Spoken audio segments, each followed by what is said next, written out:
right. Hey, y'all. I see y'all in here waiting. How y'all doing today? We're going to jump right into it today because I don't want to waste anyone's time. And I promise that I would try to stick as close to an hour as I can.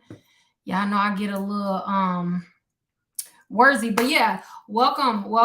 If it's your first time here, shout out to you. Let me formally introduce myself. My name is Shonda Martin. I am a board certified credit educator. So I specialize in teaching individuals how to build credit, how to repair their credit, and how to maximize their credit scores. Today, we are going to focus on how to build credit. So typically when you see me, we are talking about like repairing credit and collections and stuff like that. Today, we're going to only focus on how to build credit. The goal here is for everyone to leave with a better understanding of how to actually build credit.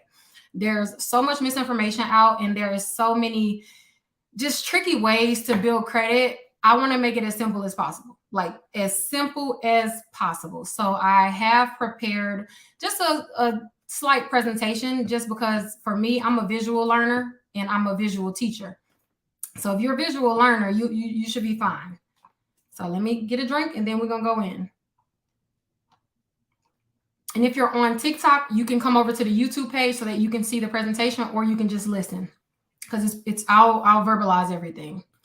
All right, so let's get started. First of all, can everyone see the presentation? Is it clear? Before I get to talking.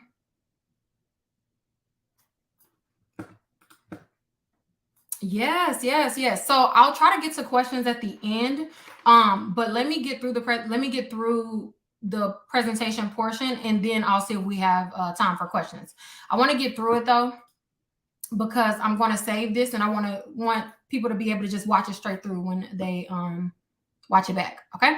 All right. So now that everyone is here, I see you guys said that you can see the presentation.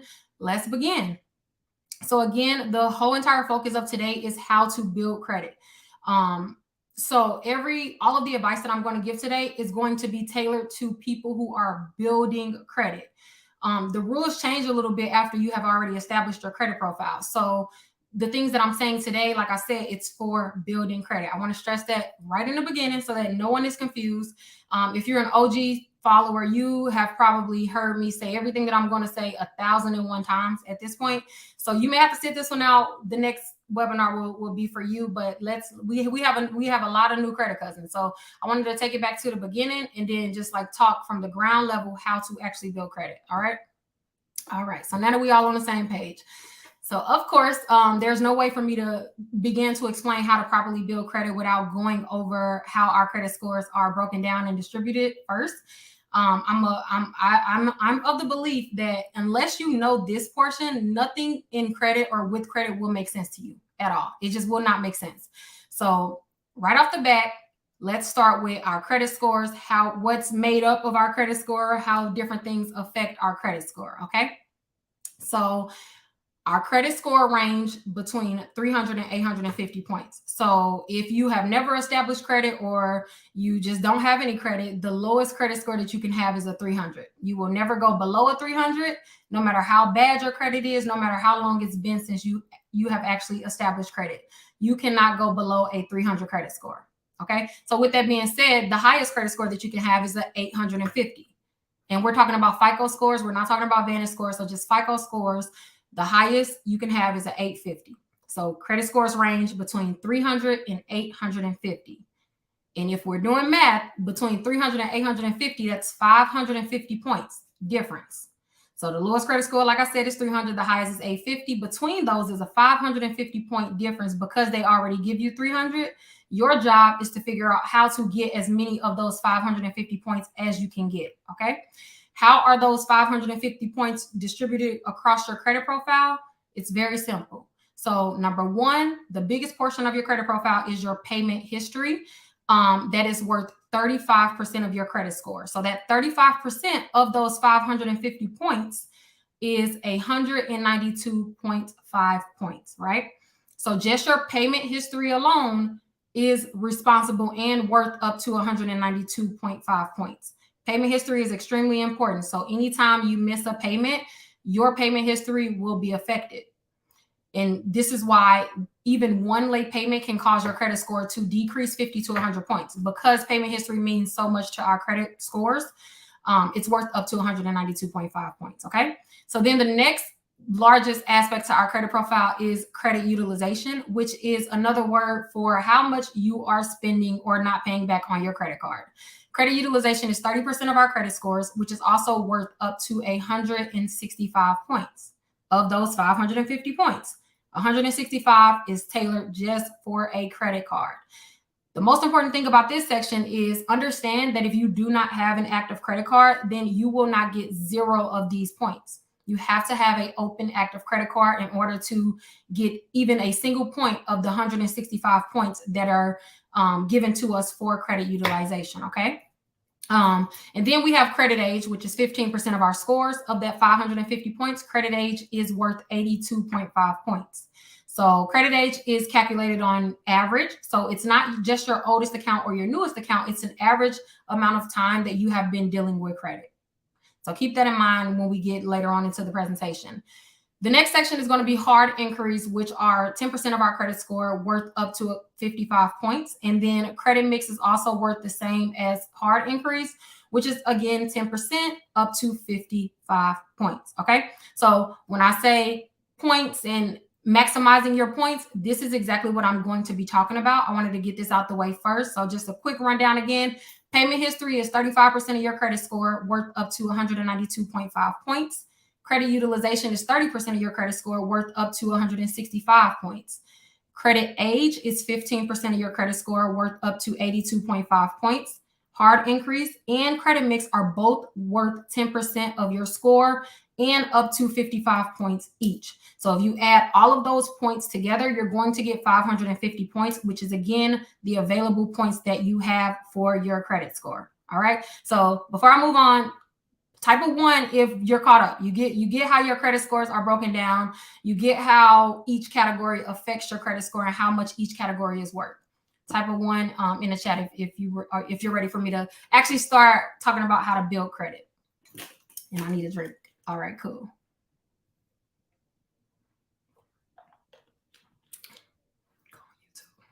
Okay. All right. All right. So now let's talk about how to build credit. Okay. So I wanted you guys to screenshot this because these are sort of like the ground rules on how to build credit. And I'll explain in detail next, but this is kind of just like a brief overview. So number 1, step 1 to building credit, you need to get a checking and savings account.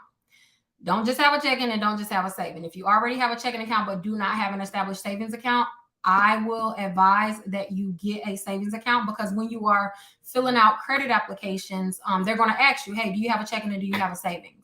You should always be able to choose that you have a checking and a savings. There's no way you can pay a credit card without a checking account.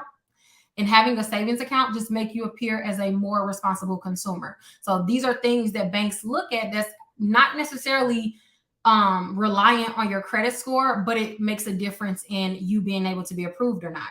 Okay. So make sure you have a checking and a savings account. If you can't get like a traditional bank account, there are second chance bank accounts, credit unions.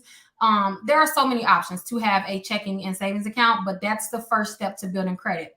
No, your bank account will not affect your credit score, but again, it affects the total approval odds, because a bank won't approve you for a credit card if they know you don't have a checking account, because how will you pay the credit card off? Okay.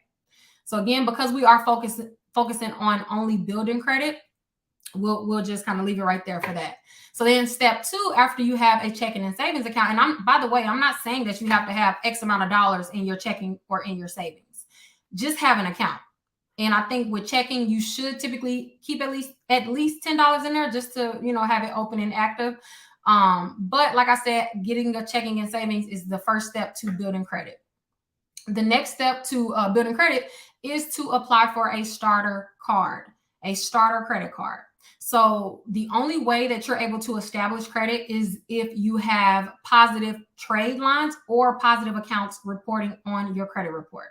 When I say trade lines is just another word for an account that is actively reporting on your credit reports. You have primary trade lines, and then you have authorized user trade lines or secondary trade lines, right? Primary trade lines means that the approval of that card or that account was based on your credit history and your information. These are going to be the accounts that lenders are going to prioritize. They're going to look for your primary trade lines first to see how you have been behaving with those, because they tell a more accurate picture of how you are as a consumer. When it comes to secondary and or AU accounts, authorized user accounts, they nowadays they really don't care about those, to be honest. So we're just really going to focus on primary trade lines today. All right. So step 2 to building credit is to apply for a starter card.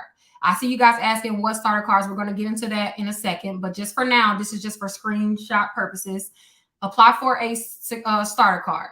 The first trade line reporting on your credit report, if you can help it, should be a credit card. Now, you cannot get a credit card until you're 18. So if you are under 18, you just have to wait until you're 18 to actually apply for a credit card. Okay. So get a starter card.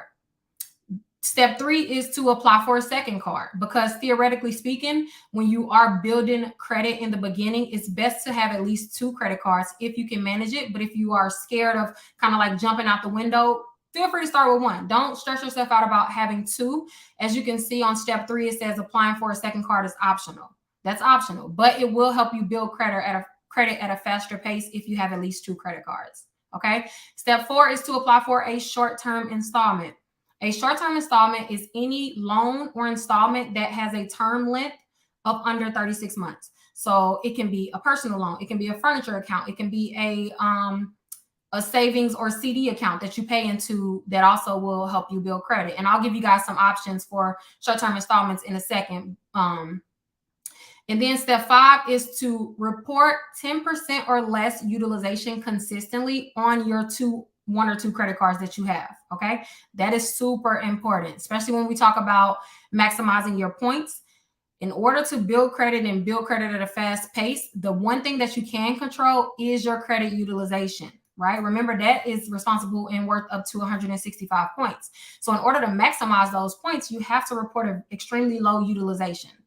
In the beginning of building credit, being that you don't have an established credit age, you probably don't have a great credit mix, you don't have a lot of payment history. So all of the other categories of your credit score, you're not really getting a lot of points in the beginning. So you want to take advantage of the section that you actually can control from day 1, which is your credit utilization. So in the beginning, credit utilization is so important, because essentially that's the only section that you have control over until you actually establish your credit profile. Step 6, avoid applying for anything else within 6 months. So after you got your 2 credit cards and then your short-term installment, try to avoid applying for any other credit cards or any other loans for at least 6 months. You want those trade lines to age or mature so that it can help you have a better approval odds or credit terms when you apply for things later on in the future. Remember, when you are building credit, I tell y'all all the time, when you're building, you're on probation. Like the first 1 to 2 years of building your credit, just think of it like you're on probation, because there are a lot of like stupid rules that you should follow in order to build a solid foundation. And after you build your foundation, it's easy. It's up from there. Like it's really easy to get the credit cards that you want and things of that nature after you have established credit. The problem is people are not establishing a proper credit foundation, and then they run into so many issues later on down the line. It's as simple. Don't go out and apply for 9 credit cards thinking that that's all you need, or going to get an expensive card thinking that that's the only thing that you need to build credit. Building credit is extremely simple in the beginning. You just have to follow some stupid rules, okay? And one of those rules, like I said, is to report 10% or less utilization consistently. Consistently meaning nothing is consistent on your credit report unless you have done it for at least 3 months consecutively. So 90 days, okay? So report 10% or less consistently, and do not apply for anything else within the first 6 months of you establishing your first trade lines. And then after that, you pretty much just rinse and repeat. After you have established, like I said, you can begin to look at other credit cards or get other credit offers and things of that nature. But this is just, for the beginning stages. All right. Now, there are different types of credit cards, right? So everyone, like literally every day, someone asks me, I can't get approved for a credit card, or what credit cards do I need to apply for because I'm just not having any luck with getting approved, right? So before you apply for any credit, ask yourself, do you fall under having bad credit or do you fall under having no credit? Because there is a difference, right? No credit means that you don't have any established credit reporting on your credit report. You may even try to pull your credit score and they literally say that you don't have a score. It'll say like none, the score is not available, right? That just means that you have not had a trade line report in your name for at least 6 months. In order to even generate a FICO score or credit score, you have to have an account for at least 6 months. Reporting to the 3 credit bureaus, right? So if you don't have credit or your score is just blank, that means that you have no credit. You fall under having no credit. Now, bad credit is considered derogatory accounts. So if you have collections, charge-offs, public records like bankruptcies, judgments, and things of that nature on your credit report, then that is considered bad credit. So there is a difference because they'll both affect which credit card tier that you will start with, right? So again, there pretty much every credit card falls under like one of 5 credit card tiers. You have your subprime credit cards, you have your starter credit cards, you have your mid-tier credit cards, your premium credit cards, and your invitation only credit cards, right? So it's a tier. Depending on where you fall, if you have bad credit, you typically will have to start with a subprime card. You're going to start with a lender that specializes in lending credit to individuals with bad credit. So you're going to see that you're going to have higher interest rates on your credit cards. You're going to have lower limits. You probably are going to have to secure the trade line and things of that nature. Whereas starter cards, while most of them are secured, meaning you have to secure the trade line, a lot of them can graduate and become unsecured and you can get your deposit back at a later date for most of those cards, right? When it comes to premium and invitation only cards, obviously we're really not talking about those today because we're talking about building credit, but I wanted to kind of give you guys an overview of the cards that you can apply for after you have established credit in these other credit tiers or other categories. All right. So again, to expand on the credit card tiers, subprime cards, you typically are going to see high interest, secure trade lines, dead end cards. These are typically going to be your last option and you will have low limits, right? Don't expect too much. I want to make it very clear. If you are getting a subprime card, you can't expect much from that card. That card means that you have in the past messed up your credit and you have to reestablish your credibility. So in reestablishing your credibility, it's not going to be fun. You're just going to have that card, be very strict with it, and do that for at least 6 months. And then you can set yourself up to qualify for the more traditional cards or the better cards. These are just, use them as a stepping stone. They are a step. After you get a more established credit card, you can close these cards, but understand that it'll affect your credit age. But we'll talk about that later. And then you have starter cards, which, like I said, you typically will have to secure your limit, meaning you put up your own money to use as collateral for the credit line, the trade line. And then potentially you can get that money back, or the card will graduate and they'll give you a higher limit. So banks, if you have, you know how people say no credit is the same as bad credit. That's true in the grand scheme of things. Like banks, you still are going to have sucky rates if you don't have credit or if you have bad credit, right? However, obviously bad credit is worse than you just not establishing credit at all. So you do have different starter points for both of those. And then mid-tier cards are my favorite category, which are cards that are heavily influenced or heavily tailored to everyday spending, reward points, cash back, really good credit limits, very growable. Like they can grow up to like $40,000 and $50,000 or even higher for some cards. They just have a really great growth potential. And then the only thing that comes out the mid-tier cards are going to be premium cards, which are typically like flight cards and other higher limit credit cards that have the best incentives and best rewards and things of that nature. Invitation only cards, you have to be invited to apply for those cards. All right. So here is a list of subprime credit cards. So again, if your credit is bad, then you may have to start with a subprime card, right? So again, if you're not being approved, you didn't try to, apply for Capital One, Discover, and things of that nature, and they're just not approving you, you may have to get a subprime credit card. You may. And again, like I said, these are not the best credit cards. Like, they're not fun. There's nothing that stands out about them at all. They are literally just there to help you reestablish your credibility with the bank on your credit report. So here are some options of credit cards that will consider giving you a trade line, even if your credit score is bad, even if you have collections or charge-offs and things of that nature. Because even if you have messed up your credit, the worst thing you can do is avoid rebuilding your credit profile, trying to wait the 7 years, saying, oh, okay, well, I know these accounts are going to fall off after 7 years, so I'm going to just wait. Waiting is not going to do anything. It doesn't do anything because it still doesn't build you credit. If you want to build your score, you have to have positive reporting accounts. It's blurry. Is it blurry for everyone on YouTube?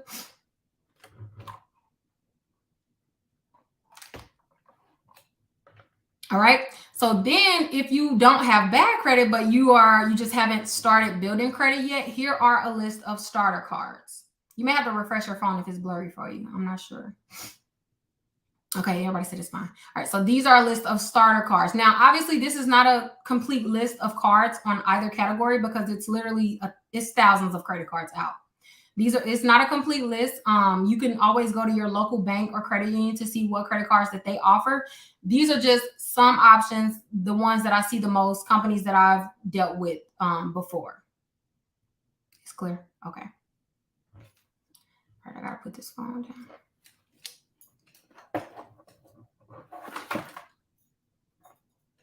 All right. Okay. So,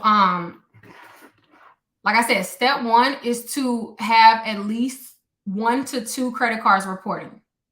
1 to 2 credit cards reporting. If you are scared to kind of jump in there and go straight to 2 credit cards, just get one and then, manage it, pay it back, spend it, pay it back. And then when you're comfortable, you can always get another one. But it is going to be better if you get just 2 up front so that you can build credit at a faster rate, so that you can have those positive trade lines reporting one-time payments to your credit report, and you're building your credit history. And it's a lot easier to move on to, let's say, like mid-tier cards after you have at least 1 to 2 of these cards. Restarting helped. Okay. All right. Now, before I move on, because I know I get this question a lot, what happens after you have already established your credit and you still have, like, let's say, a subprime card? At that point, you can decide if you want to close the card or not. What I will suggest is you don't do it until you have gotten all of the credit that you wanted for at least like 9 months. What I mean by that is, if you know you're about to close on a home, it wouldn't be a good time to start closing all of your old cards, because that's going to affect your credit age.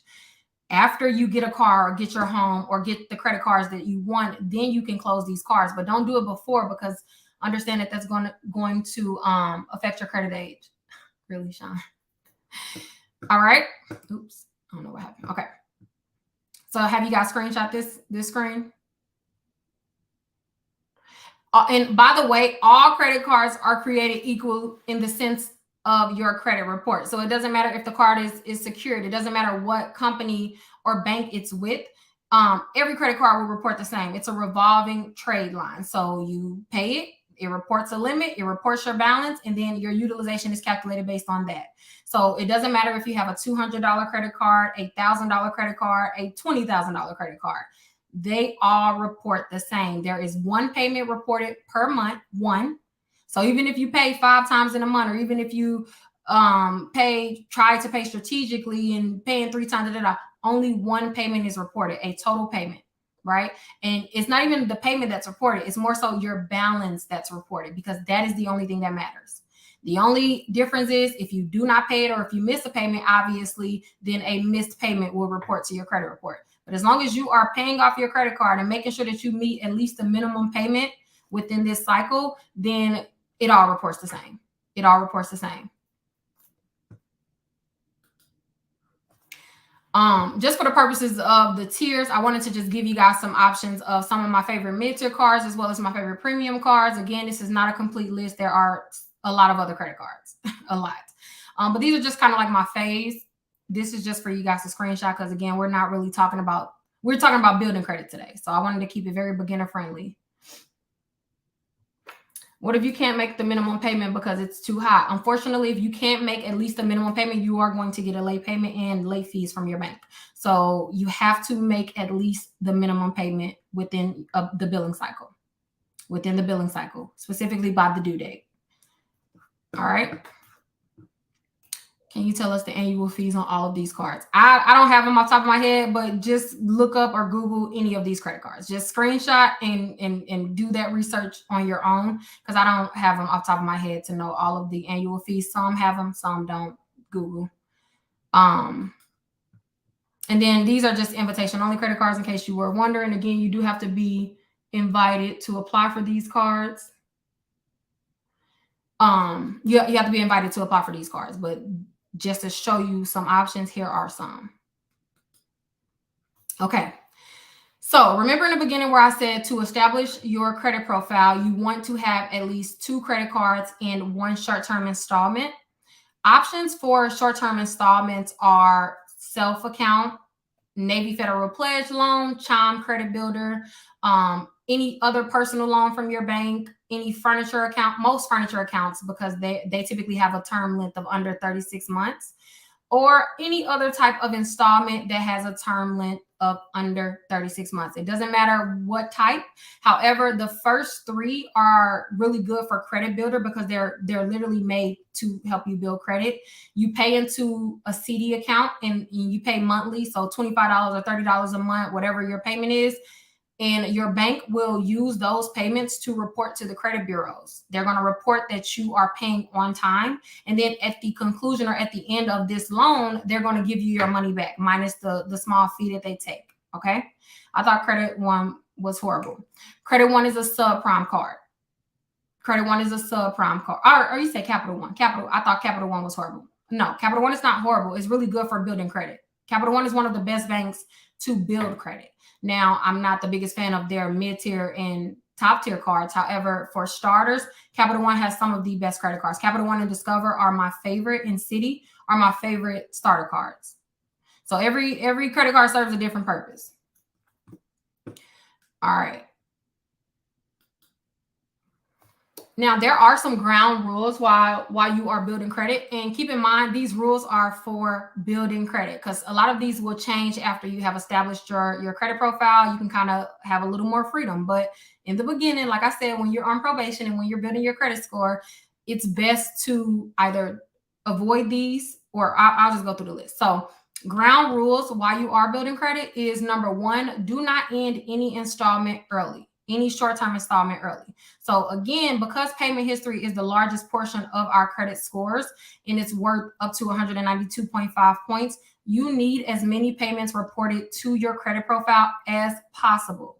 When you end an installment early, whether that's your car, whether that is any other loan, you do not get credited for the remaining payments that you grouped into that one payment. So when you pay it off, even though your payoff amount is equal to maybe 12 of those monthly payments, you still only get credited for 1. So it's best not to end any short-term installments early in the beginning because again, you are trying to establish credit. Paying off a loan early does not help you establish credit. It just ends the trade line. The trade line is now closed. So you are not going to be credited for that trade line of any of the remaining months that you didn't pay. Okay, so do not end any installments early in the beginning. I don't care what anyone says. Yes, you will have to pay interest. That's just the cost of building credit in the beginning. Because if you are strict with how you build credit and allow trade lines to naturally age off and pay them according to your contract, then after you establish your credit profile, then you can avoid paying interest. That's the whole point of having a good credit score so that you can pay as little to no interest as possible. But in the beginning, while you're establishing your profile, you're going to have to pay some interest and you're just going to have to get over it. Okay. Also, I meant to say this at the beginning. A lot of things when it comes to our credit profiles, it's stupid. Some things don't make sense. I can think of 1,000 things to complain about, but honestly speaking, y'all gonna have to get over that. Yeah, like yes, credit is stupid. Yes, it's a game. You either learn how to play it or you get played. Okay, so there's literally no point in complaining about, oh, this is so stupid. Yeah, it is stupid. It very well is stupid. However, it's not going anywhere. Your credit score is not going anywhere. So you may as well learn how to play the game and become a player rather than getting played. Okay, so again, do not end installments early in the beginning. Yeah, you're gonna have to pay some interest. Oh well. So you want to pay interest in the beginning, or you want to pay high interest for the rest of your life? Think of it. You buckle down, pay interest for this 1 to 2 years. Interest shouldn't be a problem after you have established your credit profile. You like the more established your credit profile is, the less interest you're going to have to pay, and you're going to have a credit score for life. So if you don't build it, you're just going to have a bad credit score. So again, yes, it's stupid, because I've seen someone say this is so stupid. Yeah, it very well is stupid, but I mean, it just is what it is. It just is what it is. Pay your credit card balance to under 10% of the total limit. That's supposed to say at least 3 days before your statement date, right?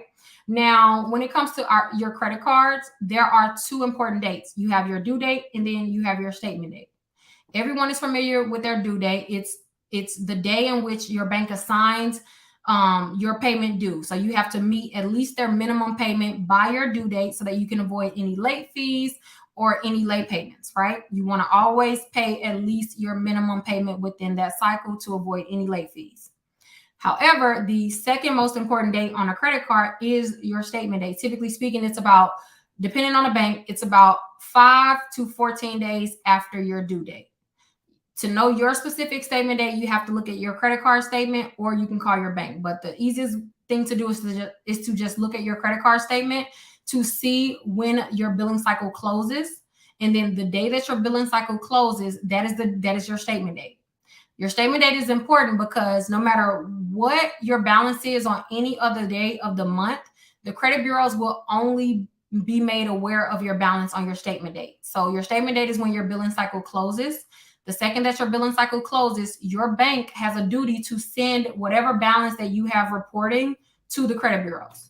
That balance is going to be used as your utilization. So if you've ever been wondering, like, how am I paying off my credit card and then my utilization is not being updated with the bank? Like, why does it still appear like I have high utilization when I know for a fact I paid off my credit card? And you may have. However, your utilization only matters on one day of the month, which is the last day of the billing cycle and or your statement date. It's the same day, the last day of the billing cycle, right? That's the only day of the month that your balance matters. That's the only day of the month that the credit bureaus are even concerned or knows what you are doing on your credit card.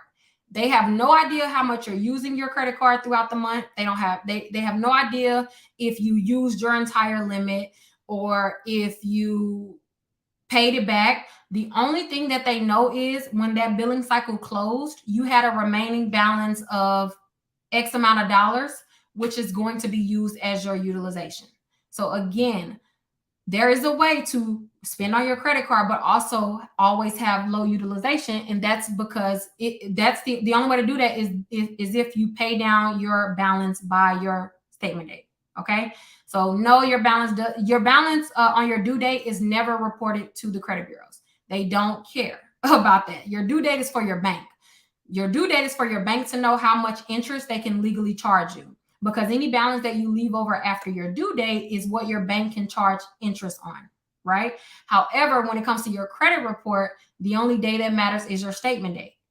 They're not concerned with how much you use your credit card. They're concerned with how much you fail to pay back by the time that billing cycle closes. So to give you an example, let's say you have a credit card with a limit of $100 and you had a bill for $99. You pay that bill, and you probably wondering like, oh my God, like I spent too much on this credit card. I spent my entire limit. So what's going to happen to my credit score? Well, if you pay back whatever you just spent, if you pay back that $100 by your statement date, it's going to be as if that transaction never happened to your credit report. Because again, the credit bureaus are not concerned with how often you use your credit card, how much you use of your credit card.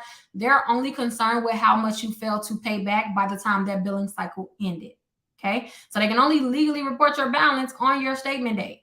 So no matter how much you spend throughout the month or how much you spend on your credit card, obviously with the exception of not exceeding your limit, don't ever go over your limit. Like if you have $100 credit limit, Don't charge something that's $120 to the credit card, or whatever. Don't go over your limit, because yes, that will affect your credit.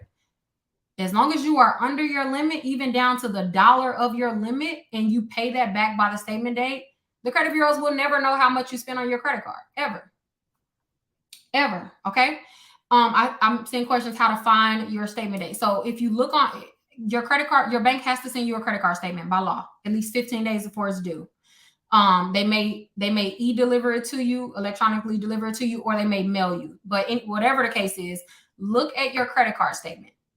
On every credit card statement, it is a requirement that they have your billing cycle. Your billing cycle is just how long, what dates does this bill affect? So it's going to be a span of 28 to like 31 days, depending on the month. The last day of that billing cycle, the last day of the cycle is your statement day. So some companies nowadays will say, here is your statement closing date, or here's your statement date. They'll just outright tell you. Like Capital One is good with it, American Express is good with that. But some companies will just they don't specify when your statement date is, but they do still report a billing cycle because they have to. So just look at the last day of the billing cycle. So let's say your billing cycle goes from July 2nd to August 1st. August 1st would be your statement date, because that's the last day, that's when that cycle ends. Any other payments made after that day, or any other transactions or purchases made after that day, will go on your next billing cycle, right? Because that cycle is closed. Now, it's important to say, when you are paying off your balance by your statement date, understand that any credit card, because you have to pay your credit card off by your bank account through ACH payments, it can take 2 to 3 days to post, right? So in knowing that, understand that pending transactions will always fall on the next billing cycle. So let's say you have a payment pending for this billing cycle, but you didn't pay it off in time. That payment is going to be posted to your next billing cycle. It's not going to be posted to this one. So what I always say is, to lower your balance, make your payment at least 2 to 3 days before your statement date, so that it has time to post. Because any pending transactions, whether that's payments or transactions, they will go on the next cycle. They can only count posted transactions for a cycle, okay? So again, rule number 1 with credit cards, be aware of your due date, but also be aware of your statement date, because your balance on your statement date is going to be sent to the credit bureaus. Your statement date is the only day of the month that the credit bureaus have any idea of what you've been doing with your credit card. They don't have no idea what you're doing with your credit card outside of your statement date. And guess what? Let's say your statement date is on the 2nd of on the 2nd of August.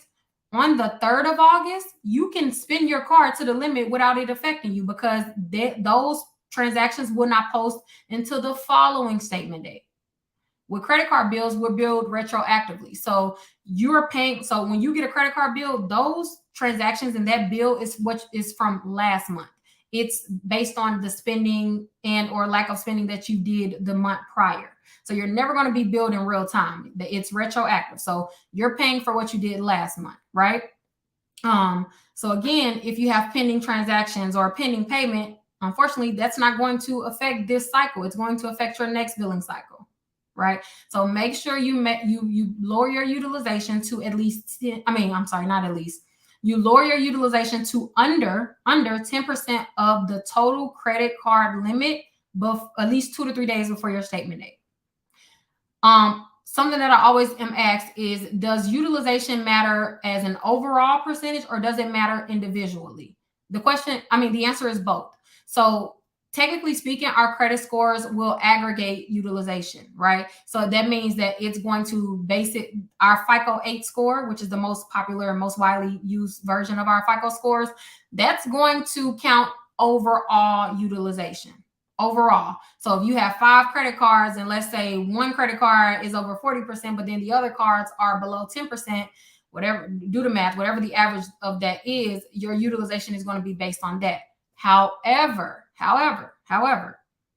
individual utilization does still matter. So if you ever want to truly maximize your score and get all of the 165 points that are given to you for credit utilization, you have to have your utilization under 10% on each of your credit cards. Each. This is especially essential if you are trying to get a mortgage, because our mortgage scores, which are FICO versions 2, 4, and 5, they don't aggregate utilization. That's something that's happened since then. Since FICO 7, they started aggregating utilization. You're going to have to individualize your utilization to specifically target your mortgage scores.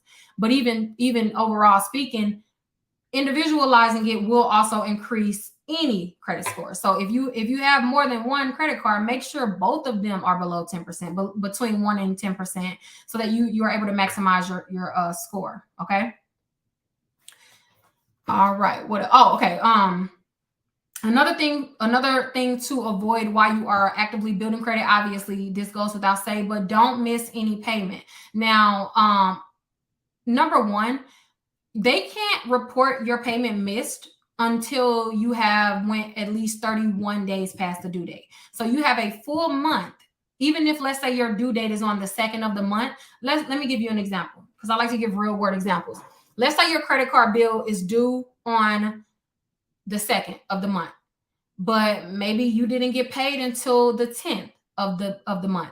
If you make at least your minimum payment on the 10th, then technically speaking, that cannot be considered a late payment per your credit report. So they can't even if your bank charges you a late fee, because they legally can charge you a late fee if you even go a day past your due date. However, they can't report it to the credit bureaus. So if you pay 2 weeks late, yeah, your bank may be mad at you. However, TransUnion, Equifax, and Experian, they have no knowledge of that. They can't let them know that you paid that late unless you have paid it or at least exceeded an entire billing cycle past your due date. So 31 days. The 31st day is when your payment is considered late. Okay. So long as you pay within long as you pay within 30 days of your due date, technically speaking, it's not a late payment for your credit report. Obviously, I'm not telling you, it's okay to pay late. I'm just telling you how it works. When the reason why late payments affect you so much is because lenders feel like, okay, we gave you a whole month. We gave you a whole month to make at least a minimum payment, and you failed to do so, right? And in failing to do so, now we got to report it to the credit bureaus. So now your score is going to decrease. And because payment history is the largest portion of our credit score, one late payment can affect you 50 to 100 points. And on top of that, it takes about 9 to 12 one-time payments to undo the impact of that one late payment. So obviously speaking, late payments affect you drastically. Avoid them at all costs, especially while you're in the beginning of building your credit, because you don't have much going for you on your credit profile as of yet. When you're building, a late payment can be detrimental. Like, it really can stop your progress for damn near a year, literally. Oh, they saying get the likes up. I'll always be forgetting. I don't even know how to do it. But yeah, like the video if you want. I guess I should start saying that, huh? Okay. Also, in the beginning stages, allow every credit card to age at least 6 months before applying for more credit. Now, this is a big one, and a lot of people are going to be mad at this one, because social media, I find that nowadays social media just teaches you and drills into you, build credit, apply, get this card, get this trade line, get this credit card, and it's a constant thing of applying for credit and building credit. And with the belief, many people think the belief is it's gonna help your score increase faster, and nothing can be further from the truth. You can do with 2 credit cards the same as somebody can do with 20 credit cards in terms of your credit profile.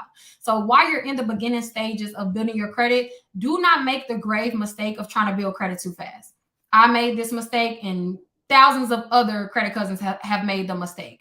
When you build credit too fast, meaning like just applying for credit cards all willy-nilly just because you can get approved for them, number one, you are going to drastically lower your credit age. Number two, you are going to place yourself in a box of only getting approved for like limit credit cards. There's nothing worse than trying to build credit and getting approved for credit cards, but they're all $200 limit, $500 limit, $1,000 limit, $1,500 limit, and you're never really advancing your credit rating because you never allowed any trade line of age. You never allowed anything to mature on your credit profile. And when a bank pulls your credit report, when you apply for their credit card, they looking like, dang, this person has a lot of new debt obligations. Like, they have a lot of new accounts. Why do they still need our card when they got 5 other credit cards within this year? So if we are going to approve them, we're going to approve them under the premise of we only going to give them a little bit. We're going to give them a five. Okay, we see that they're managing. We see that they have a $500 credit card. They got 2 secure credit cards. They probably got two $200 credit cards. Yeah, we're gonna play it safe, and we're only gonna approve them for 600. We're only gonna approve them for like at the most 1,000, right? When you rush and build credit, the only thing you're going to do is just be adding trade lines to your credit report, but they're all going to be the same limits, near the same, within $1,000 of the same limit. Theoretically speaking, if you were to allow, let's say, like if you follow the plan that I'm giving you, which is applying for 2 credit cards and applying for 1 short-term installment, right? That's 3 positive trade lines that are going to be reporting every single month, right? So that means that you have 3 on-time payments hitting your credit report every month. If you do that for at least 6 months, and obviously make sure that your utilization is low, make sure you don't have any late payments, you should be more than qualified to get a better card at the end of that 6 months, because a company is going to pull your report and they're going to say, okay, so I mean, I see that they're still new to building credit. However, it's been 6 months. I don't see any late payments. The utilization that they're reporting is extremely low. So they're managing their debt extremely well. I don't have any red flags to let me think or make me feel like they cannot manage the credit that they currently have, right? So then they're more likely to give you a higher limit. They're more likely to take a chance on you and give you more available credit. But when you just applying every month, you don't have a track record. You don't have a track record. So don't rush. It's no rush in the process, because like I said, 2 credit cards and 10 credit cards are still the same when you're in the beginning stages of your credit profile. It's not going to allow you to build credit faster. It actually is going to slow you down, because not only you are building credit, but now you losing credit age in the process. You're losing credit age in the process because you're constantly opening accounts. You shouldn't do that. You shouldn't do that to avoid, like I said, just staying within the same tier of credit. That's like one of the biggest mistakes that I see people make, not allowing their trade lines to age. You have to let them age. Like I said, I know social media tries to paint a picture like building credit is overnight or fixing your credit is overnight. I mean, I'm sure that goes without saying at this point, but it's no such thing. It's no such thing, because the whole premise of a credit score is a 7 to 10 year track record of what you have done financially, right? You can't build 7 to 10 years of credit in 2 years. It's just not going to happen like that. So be responsible, build slow and steady, because that's what banks like. They like slow and steady in consistency.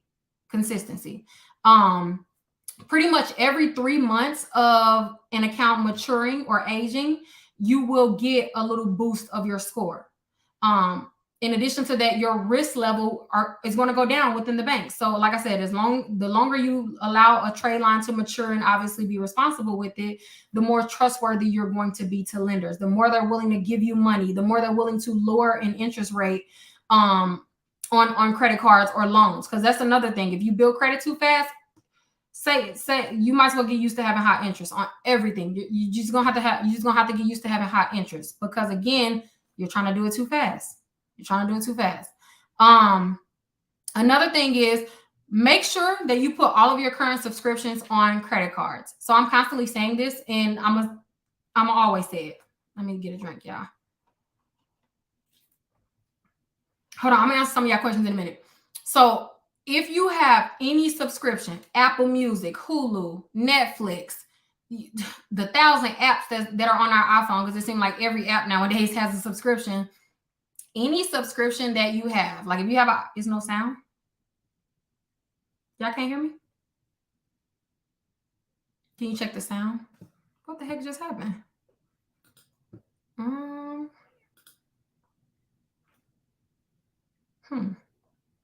Y'all can't hear? I don't know what would just have happened. Like, no, I didn't do anything. Oh yeah, y'all can hear. Okay. All right. Okay. I didn't forget where I was at. Okay. Okay. Good. So what was I saying? Damn, I done lost track.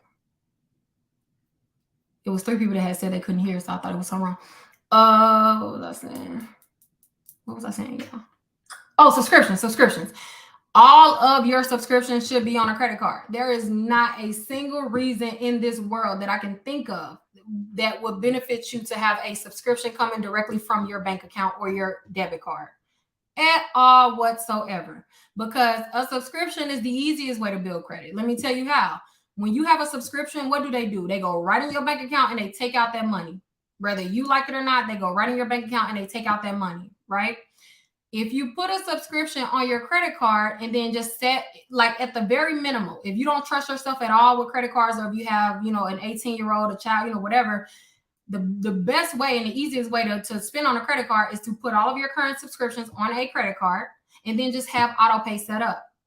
And you're probably like, no, auto pay is scary. Well, your subscriptions are already on auto pay because they already go right in your bank account and take it out. You may as well be building credit and put that on a credit card so that you're credited for having those subscriptions.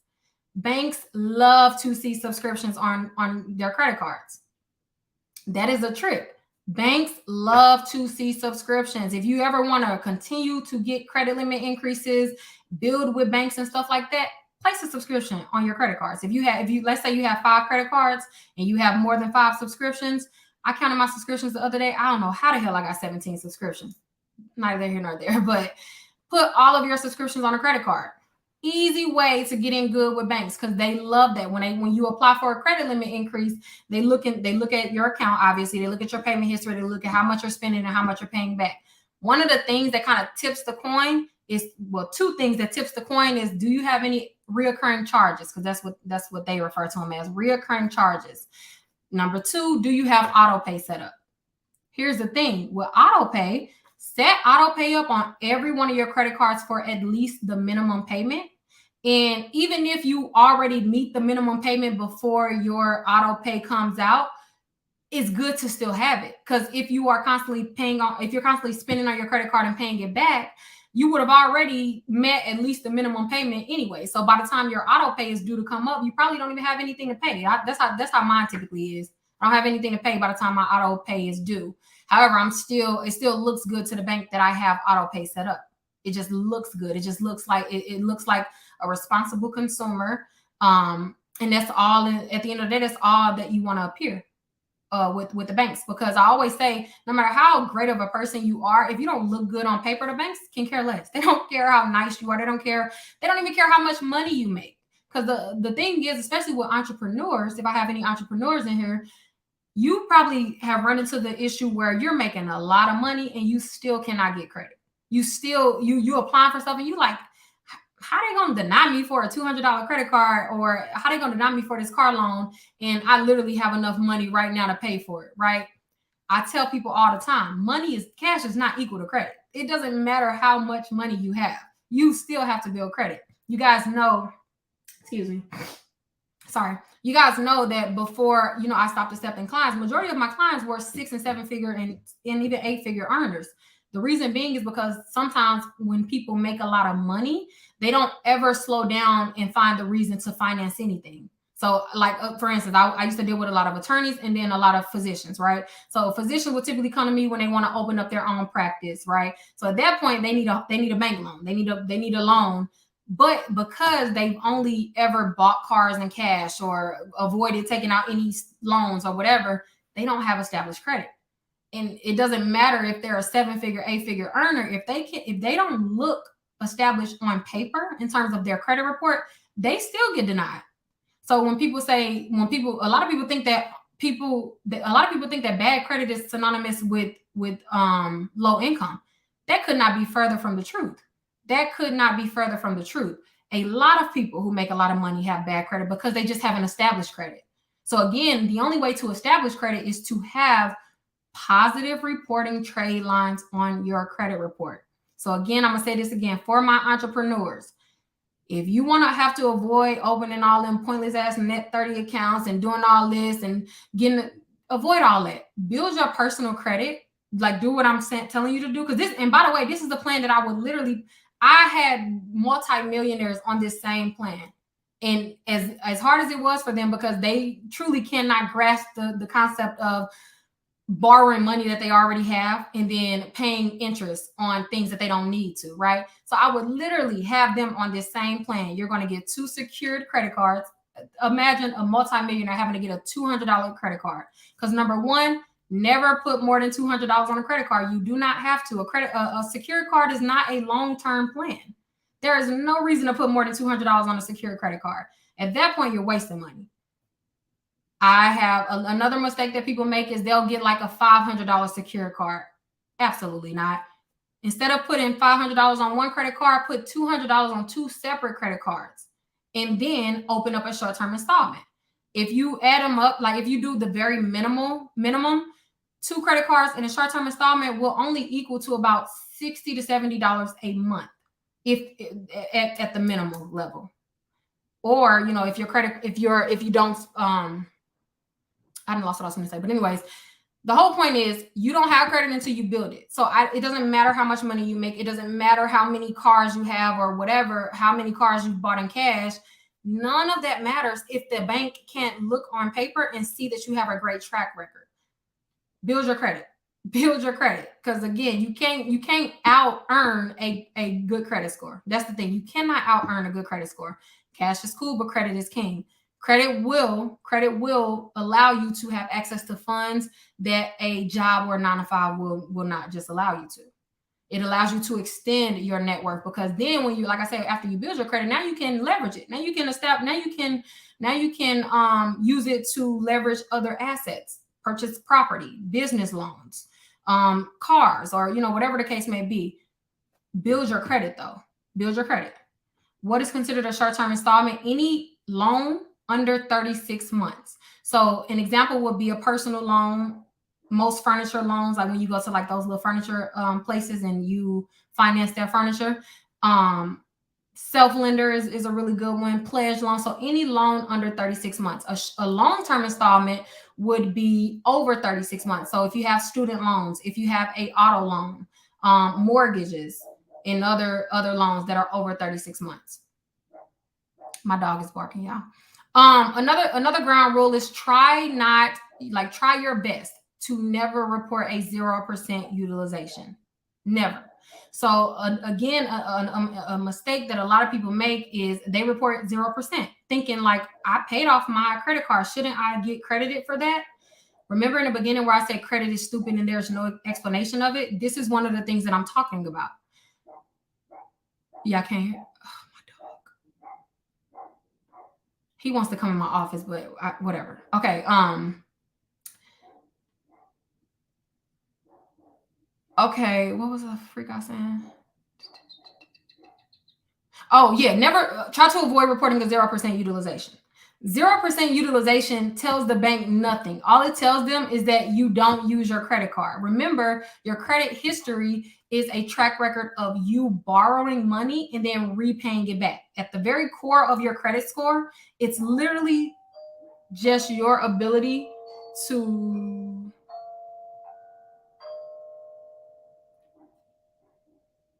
All right, that's why he was barking, because I had a package. At the very core of your credit score is just your ability to borrow money, right? That's all your credit score is your ability to borrow money, borrow funds, and repay it back, right? So when you report a 0% utilization, that doesn't excite the banks. Number one, that it's like this. It's either they look at it like this, one or two ways. Number one, this person doesn't even use their credit card.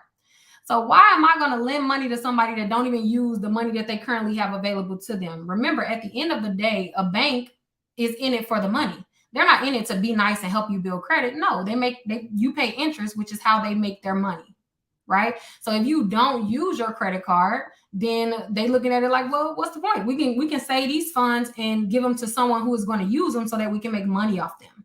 So 0% is not a good thing. It can actually decrease your credit score, because depending on what you are applying for, some automated systems will automatically read 0% reporting utilization as the credit card is closed, or you just don't have a credit card at all, which is obviously a bad thing. Because you have to understand that when you are applying for credit, everything nowadays is automatic. Everything. When you apply for a credit card, it goes through an automated system. Every bank will have different requirements, different triggers that will automatically deny you or, allow you to be approved, right? Every bank. So condition your credit report to to read well automatically, meaning do not do things that can never be misconstrued. 0%? No, absolutely not. You want to at least report 1%. So between 1 and 10%. Between 1 and 10%. Yes, they can read it as closed. Or it could just read it as you don't have a credit card. You don't have a credit card. Some systems, I know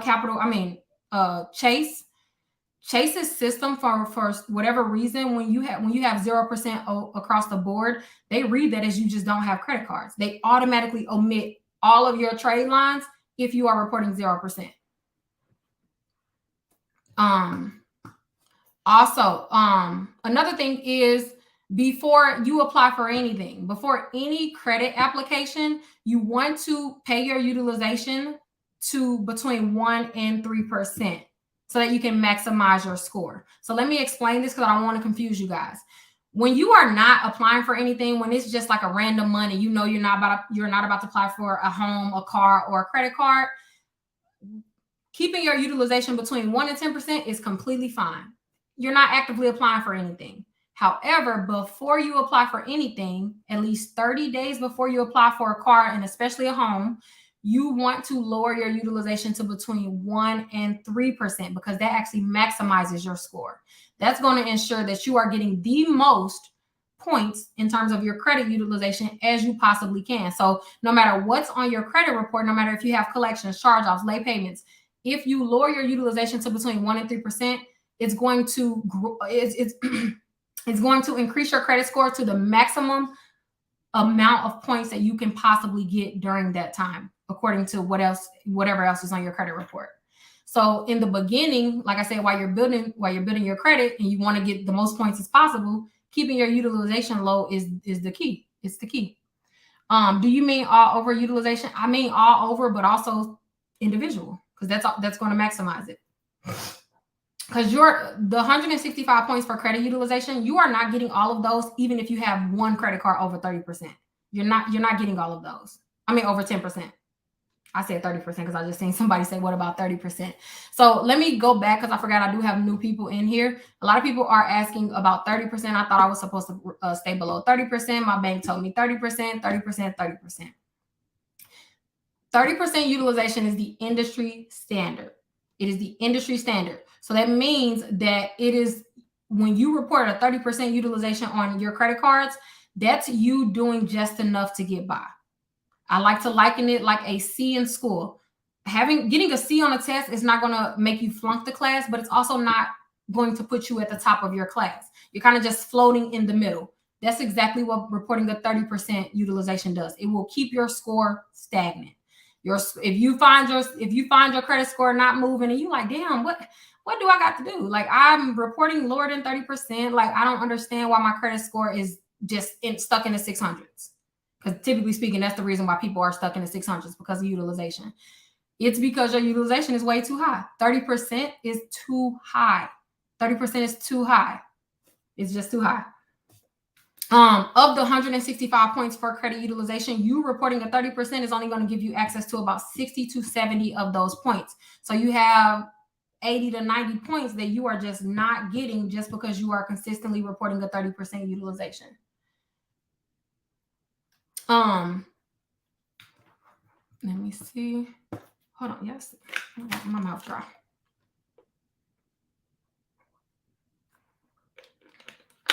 How do you get to tier 2 credit cards?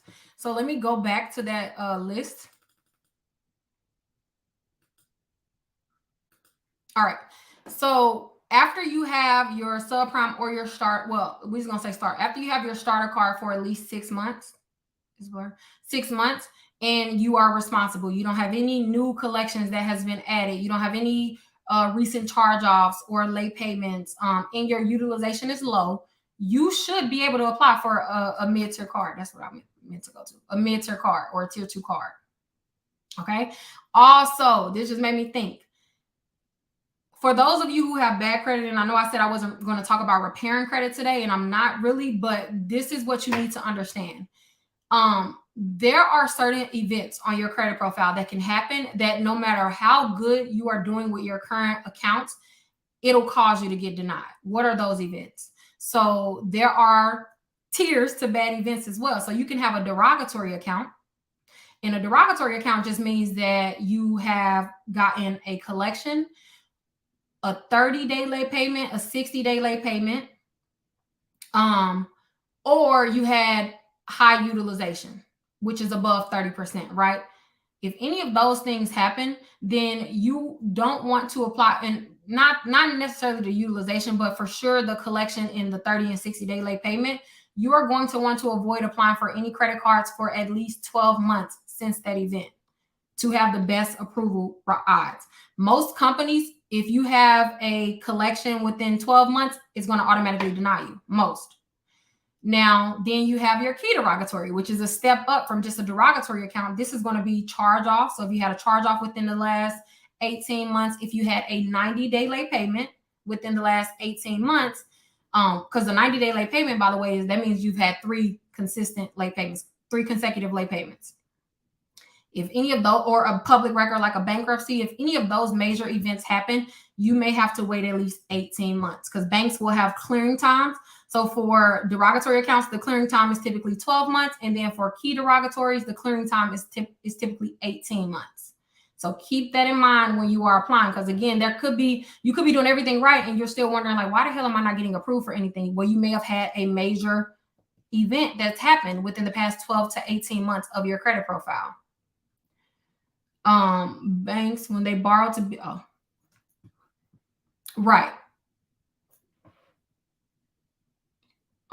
Where does purchase and trade lines fall into the category? So purchase and trade lines is something that you can do to help boost your credit age on your credit profile. But here's the thing. Trade lines does not undo bad credit, nor do they replace you having to build your own credit, right? Because it's an authorized user trade line, and a bank can see that it's not a primary trade line because they have to legally report that it's not your trade line. It's an AU account. A lot of banks, especially nowadays, they're going to just omit it. They don't care about or even consider AU accounts anymore because it's been so abused. But like I said, it could help you, especially if you have like a family member, like a friend or a family that will just put you on theirs.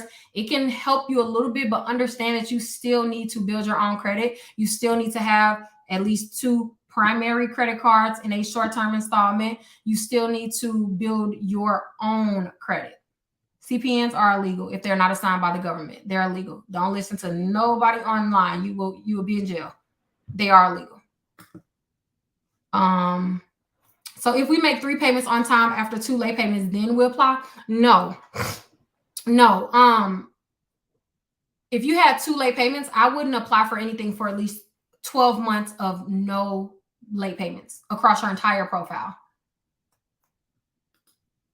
Let me see. My sister went to jail for a CPN. Yeah, girl. Buying trade lines don't seem worth it. I mean, me personally, I feel like it's a waste of money. But of course, people gonna ultimately do what they want. I just feel like it's a waste of money. Money can be spent better elsewhere, like in my opinion.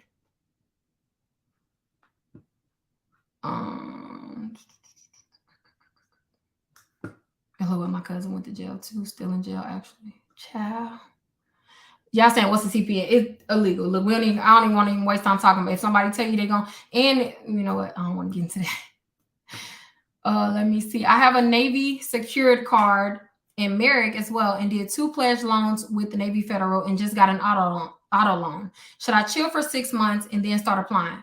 You've had a secure Navy Federal Merrick, so 2 credit cards, 2 pledge. You didn't have to do 2 pledge loans, by the way. Yeah, I would chill. That's a lot. I would definitely chill. Oh, I already answered that. And thank you, by the way. Dang, so would I get my new credit line or installment? I have to wait a whole year just for 2 late payments. So do you not have your accounts yet? Because if you don't have your accounts yet, then yeah, you probably gonna have to start with subprime though, being that you have 2 late payments within the last year. Some starter cards though, they're more lenient on late payments. So Capital One and Discover, they typically will allow you to have at least 2 late payments within a 12-month frame before they automatically deny you. But Chase, Citi, Amex, and most other institutions only have a limit of 1. So if you have more than 1 late payment, they typically will just automatically deny you. especially within the last 12 months. If you have a late payment with Capital One, you need to be emailing their CEO to see if they can give you a goodwill adjustment. Thank you. Everyone, please like this video. Trying to give us some. Thank you. Yes, like the video if you're watching. If you learned anything so far, like the video. Okay, I have a 36-month car lease. Is that considered a short term? Yes. So if it's 36 months or below, it's considered short-term installment. So yes. I have 6 credit cards. Should I reduce them down to 2? I mean, I would not just randomly drop 4 credit cards. Especially if you haven't gotten, let's say, whatever you want, like maybe a car or the credit card that you want, because you're going to miss out on a lot of credit days. You're going to lose a lot of credit days. So your score will decrease. I don't know why it looks so dang dark. Why my whole phone look dark? Maybe. Okay, I can see better now.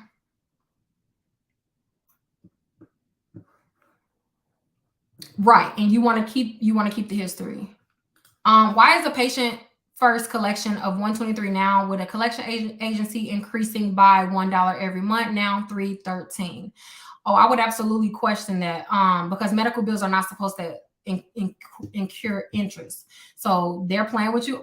They may be trying to get over $500 because the new limit for medical collections is $500. So I don't know if the collection agency trying to scam, but it's not supposed to increase by anything. So you need to absolutely call them out. What about store cards? I have too many. Yeah, that's the thing. With store cards is real easy to just start applying. I am personally closing most of my retail cards, but I'm waiting until after these 2 things that I'm trying to get right now because I don't want to lose the credit age. But I'm going to close them because they're just so pointless. They're literally so pointless.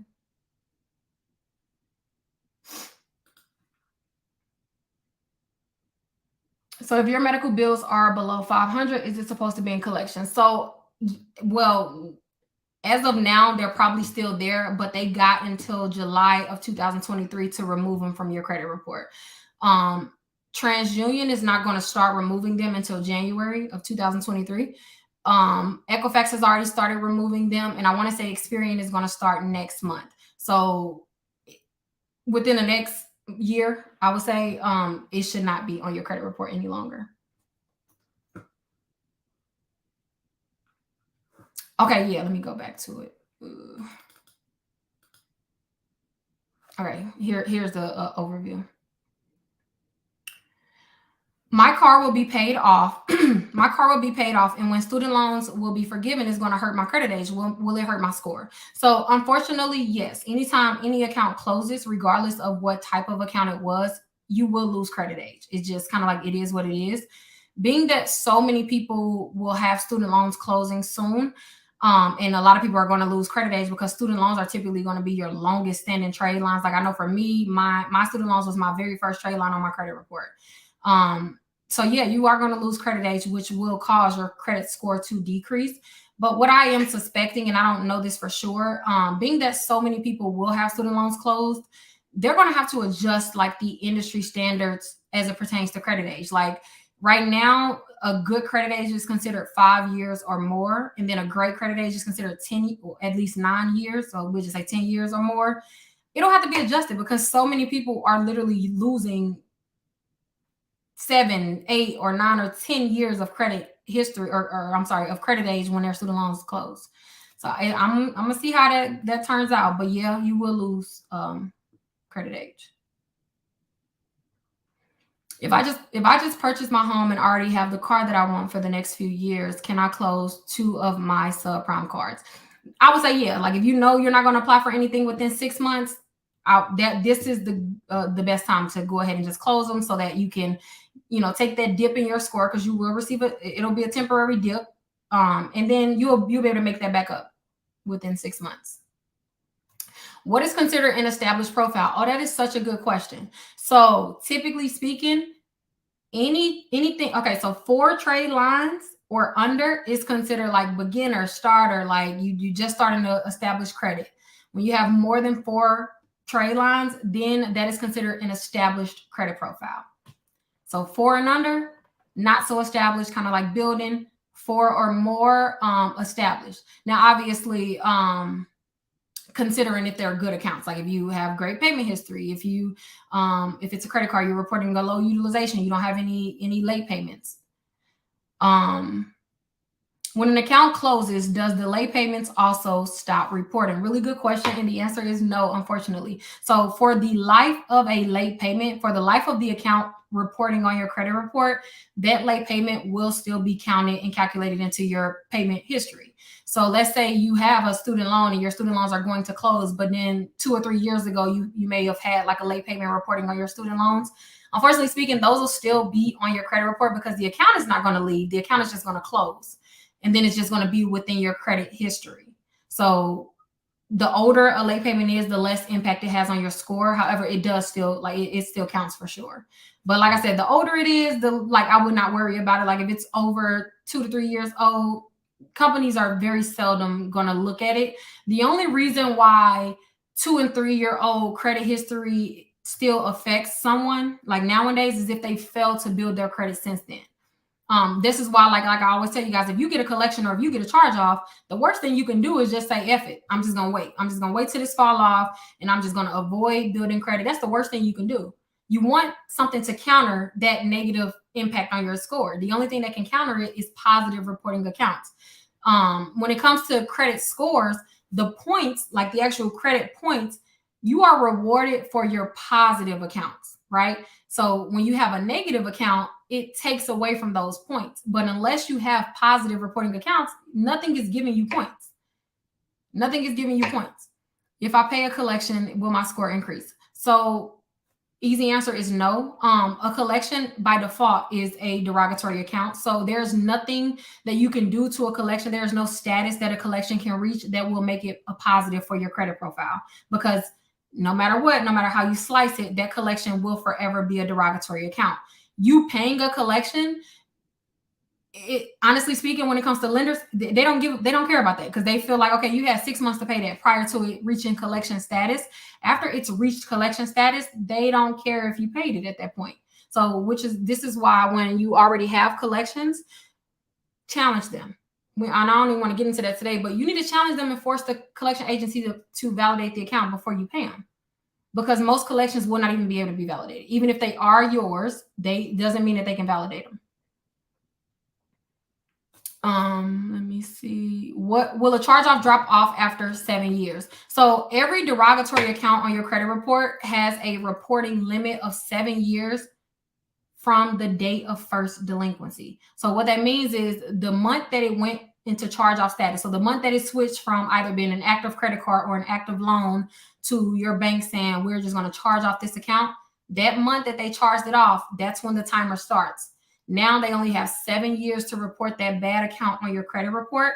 This date can never be changed. So even if they sell it to a collection agency and the collection agency sells it to another collection agency, the date of first delinquency cannot change. That is against the law. So it's 7 years from the date of first delinquency. It's not 7 years from when you first established the account. A lot of people kind of like get that mixed up. It's 7 years from when it was charged off. Or if it's a collection, it's 7 years from when it initially went into collection, even if they sold it to another collection agency since then. Thank you. Well, so you said I was about to send round 1 letters off, and I got an email from Prestige Financial offering 70% to pay off. It's a repossession from 2018. Should I dispute it or go with what they're offering? Is the original account charged off? Regardless, damn, they offer 70% to pay it off. So if their first offer is 70%, I'm always test it, and I would always ask them to go lower, because there's no way that their first offer is their final offer. Like it couldn't be the lowest that they can go. So if they're offering you X amount, you can pay X amount of dollars, then I would counter and say, hey, would you consider, taking this? Because it's all I got. I have a Wells Fargo. Thank you, Shaeen. I have a Wells Fargo charge off that was removed from Equifax after 2 rounds. How do I get the other bureaus to follow suit? So every bureau is on its own accord. They're their own separate company and they conduct their own investigations. So you do have to keep that in mind as you are going through the process of disputing your credit report. Everyone is different. So one can delete it after 2 rounds, and then maybe TransUnion is like, well, no, we're not going to delete it yet. So you still have to follow up with the other credit bureaus.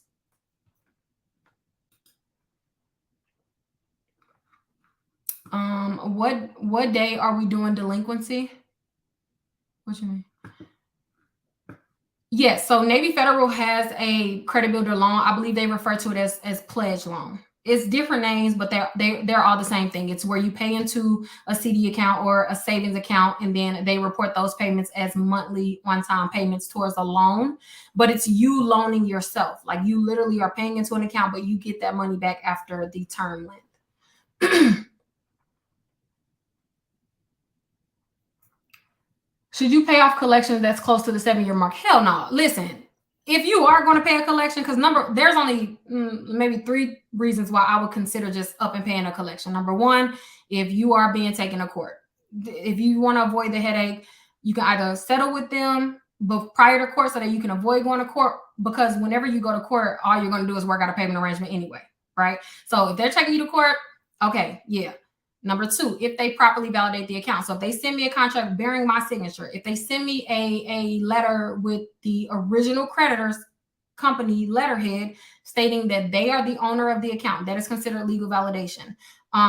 Or if you have already paid the collection, because the second that you pay even a penny towards a collection account, legally speaking, that account is considered self-validated. So you validated your own account once you pay it. However, or if the company is giving you a pay to delete. So if you send a company a letter and say, hey, in exchange for my payment, would you consider deleting this account? And they say, yeah, you can pay it because they're going to delete it. But 7 years old, that's about to fall off. After 3 years, listen, I always tell people, if you didn't let this collection sit for 3 years, why are you trying to pay it now? It doesn't help you. All it's going to do is bring a dead account.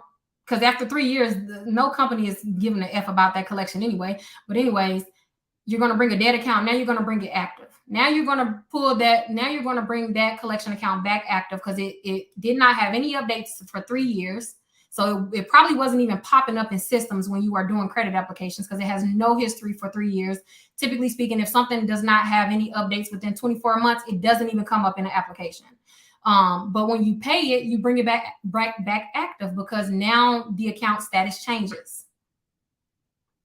So after 3 years, if you ain't paid that yet, why are you paying it now? If you're going to pay a collection, well, I already gave y'all those scenarios. But the older a collection is, hecky not. But collections and charge-offs are different. What I was talking about a collection. Charge-offs are different. Like settling charge-offs, you can do that at any point of the charge-off loan because that is still owned by the original creditor. So they may be able to validate the account. It's actually unusual if the original creditor can't properly validate the account because it's them, it's their company. They have the original contract. You are doing business with them. But when it comes to a third-party collection agency, they're a third party. So they typically will only have some information on a collection, just enough to be able to contact you and, try to get you to work out a payment arrangement.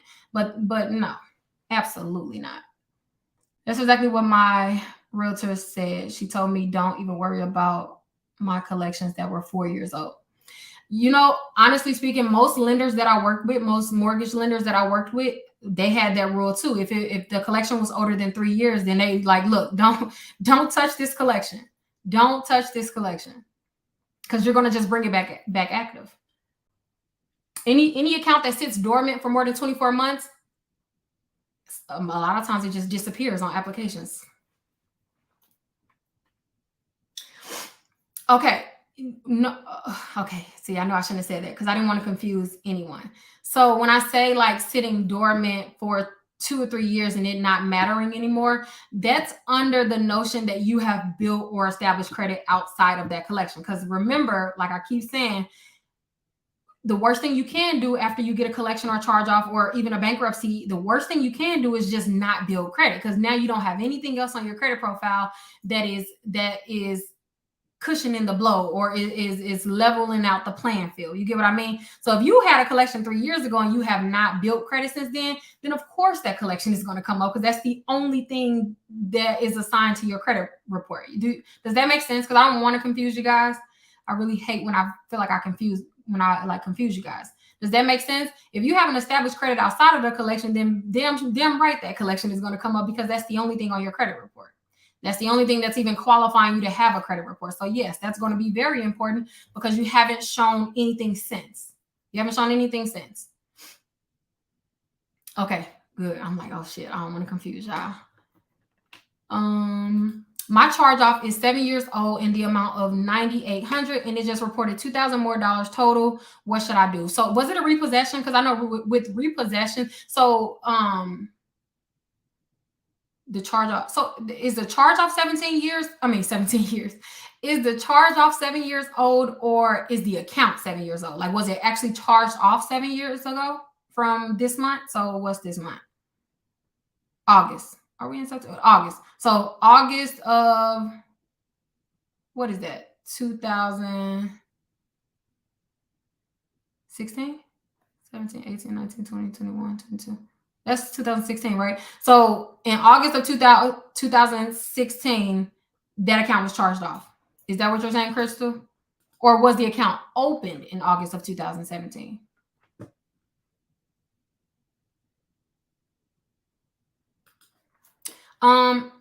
I have a credit card that I added my daughter to. Does it matter if she gives me the money to pay for her debts, or should she log in to pay the credit card instead? Oh, it doesn't matter if like you pay it from your account or she pays it from her account. Like that doesn't matter because it's still the same account. Yeah, that's completely fine. My math was off. What was it? 15? Yeah, I know what I'm trying to say. Whatever 7 years ago from today. Shoot. How long does a collection agency have to validate an account? Depends on when you ask. Because also, like, see, I said I was not going to talk about collections in this live. We're supposed to be talking about building credit, but let me just answer this real quick. If you catch them before they report it to the credit bureaus, then they have to validate it or they cannot report it to the credit bureaus. So when you get a collection notice in the mail of a new collection agency saying like, hey, we got this debt, or you start getting calls or emails or whatever, and they say, hey, we got this debt that's yours, and we want this, these are your payment options. You need to send a debt validation letter within 30 days, because if you fail to send it, then all they're going to do is just report it to the credit bureaus, and then it's harder to get them. It's harder to force a collection agency to validate an account after it's already reporting to the credit reports, because then they're not regulated as much. You lose a lot of protections after that 30 days. However, you don't lose all, but I'm just saying like it's much easier if you catch it before. Let me see. I thought collections were removed 7 years and 180 days from the date of the missed payment. No, because you said collections. I don't know if you meant charge-offs, because a collection should not have a missed payment. Collections should not be reporting any missed payments. Any collection shouldn't report any missed payment or any past due balance. By default, a collection agency is considered a defaulted derogatory account, meaning it's not considered a trade line anymore, because you don't have a direct contract with that collection agency. You only have a contract with the original creditor. If you do not have a contract, then you do not have an established due date. If you do not have an established due date, there is no way that they can ever say that you are late, because there was never an established due date between you and the collection agency, right? So with that being said, a lot of times collections are reporting inaccurately on you guys' credit reports. And again, I know this was not about collections, but if you ever see any collection account on your credit report that's reporting any missed payments, any late payments, or a past due balance, then that is technically a factual error. Collection agencies cannot assign a due date because you do not have a contract in place. Now, charge-offs, obviously, they can have missed payments because you do have a contract in place with Capital One, or you do have a contract in place with the original creditor. That is where your contract lies, not with the third-party company. Yes, they do have full permission to send your account to collections. Whenever you sign up for any account, it literally says it within the terms and conditions that at any point, if you default on this account, they do have freedom to sell the account to a collection agency, and the collection agency has freedom to collect on their behalf.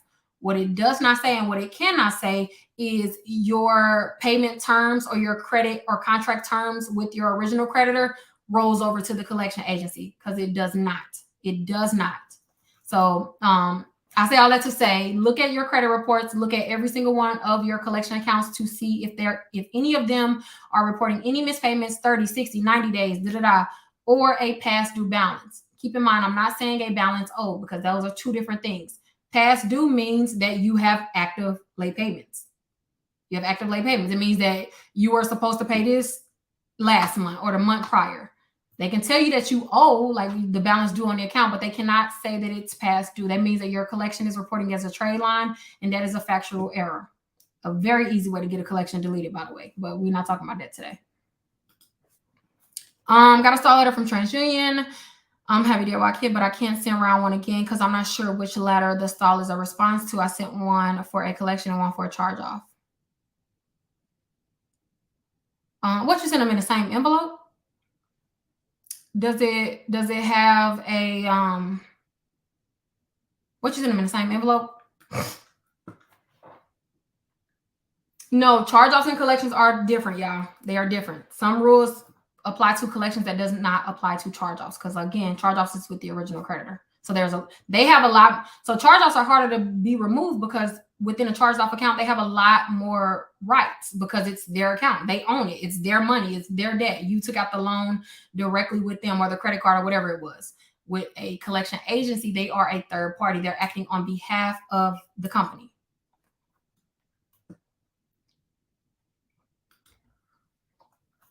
I work at TransUnion, and unfortunately, that happens a lot. A lot of collections are reported as charge-offs on accident. Exactly.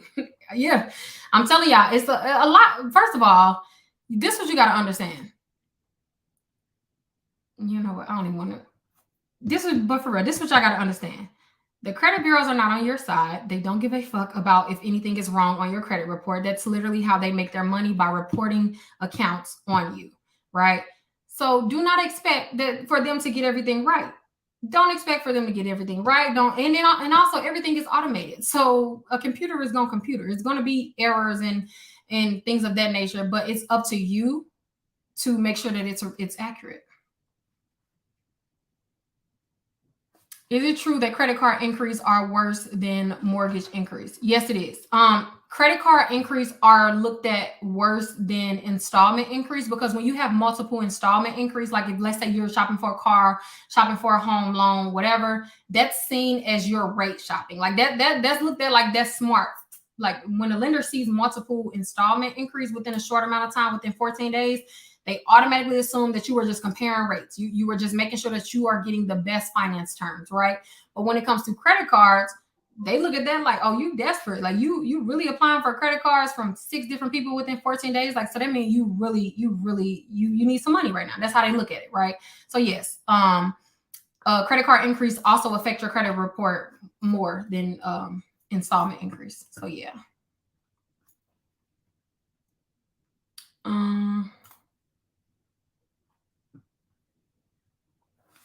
Let me see. Does portfolio offer pay to deletes? Yeah, PRA does.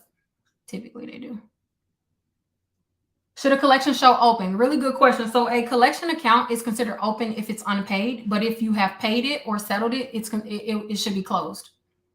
It should be closed. So if your collection is open, that just means that it's unpaid, unsettled, like it's still outstanding. But then when it closes, that typically happens after you pay it or settle the account. I have a lot of videos on my YouTube channel about collections, and we typically talk about repairing every day, which is why like today I was like, let's just focus on building. But if you are new here, make sure you follow me because I do videos and lives, and we literally every day talk about like collections, charge-offs, and like repairing your credit. Today we just kind of focus on building credit because a lot of people just have trouble with like establishing credit, and I just wanted to make it as easy as possible because it can all be so simple. What are the best secure cards for someone with a FICO score of 560? Here's a list of subprime cards and then starter cards. Your 560, do you have any credit cards? What's on your credit report? What's giving you the 560?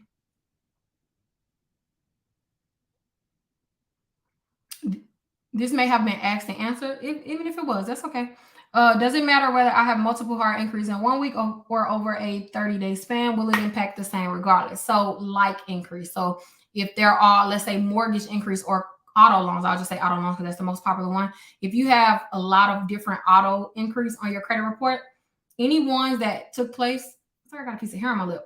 Any ones that took place within a 14-day time frame are going to be basically deduplicated. So like you're only going to be affected score wise at the weight of one.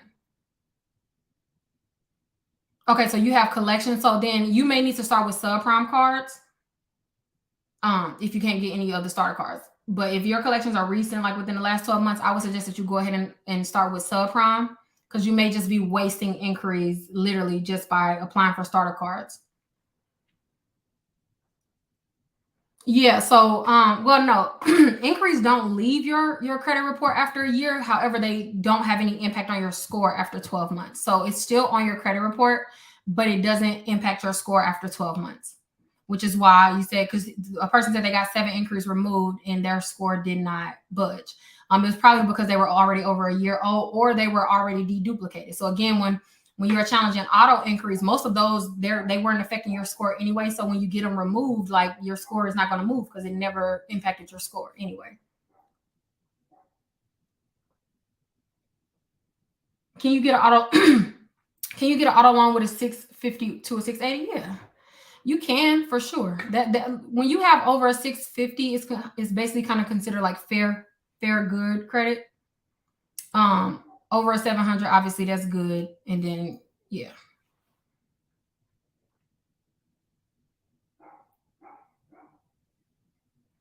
Do you suggest doing a pay to delete for collections if I'm about to start the home buying process, or should I meet with a lender? How old are they? Lord, it's like, hold on, y'all. I need something to drink.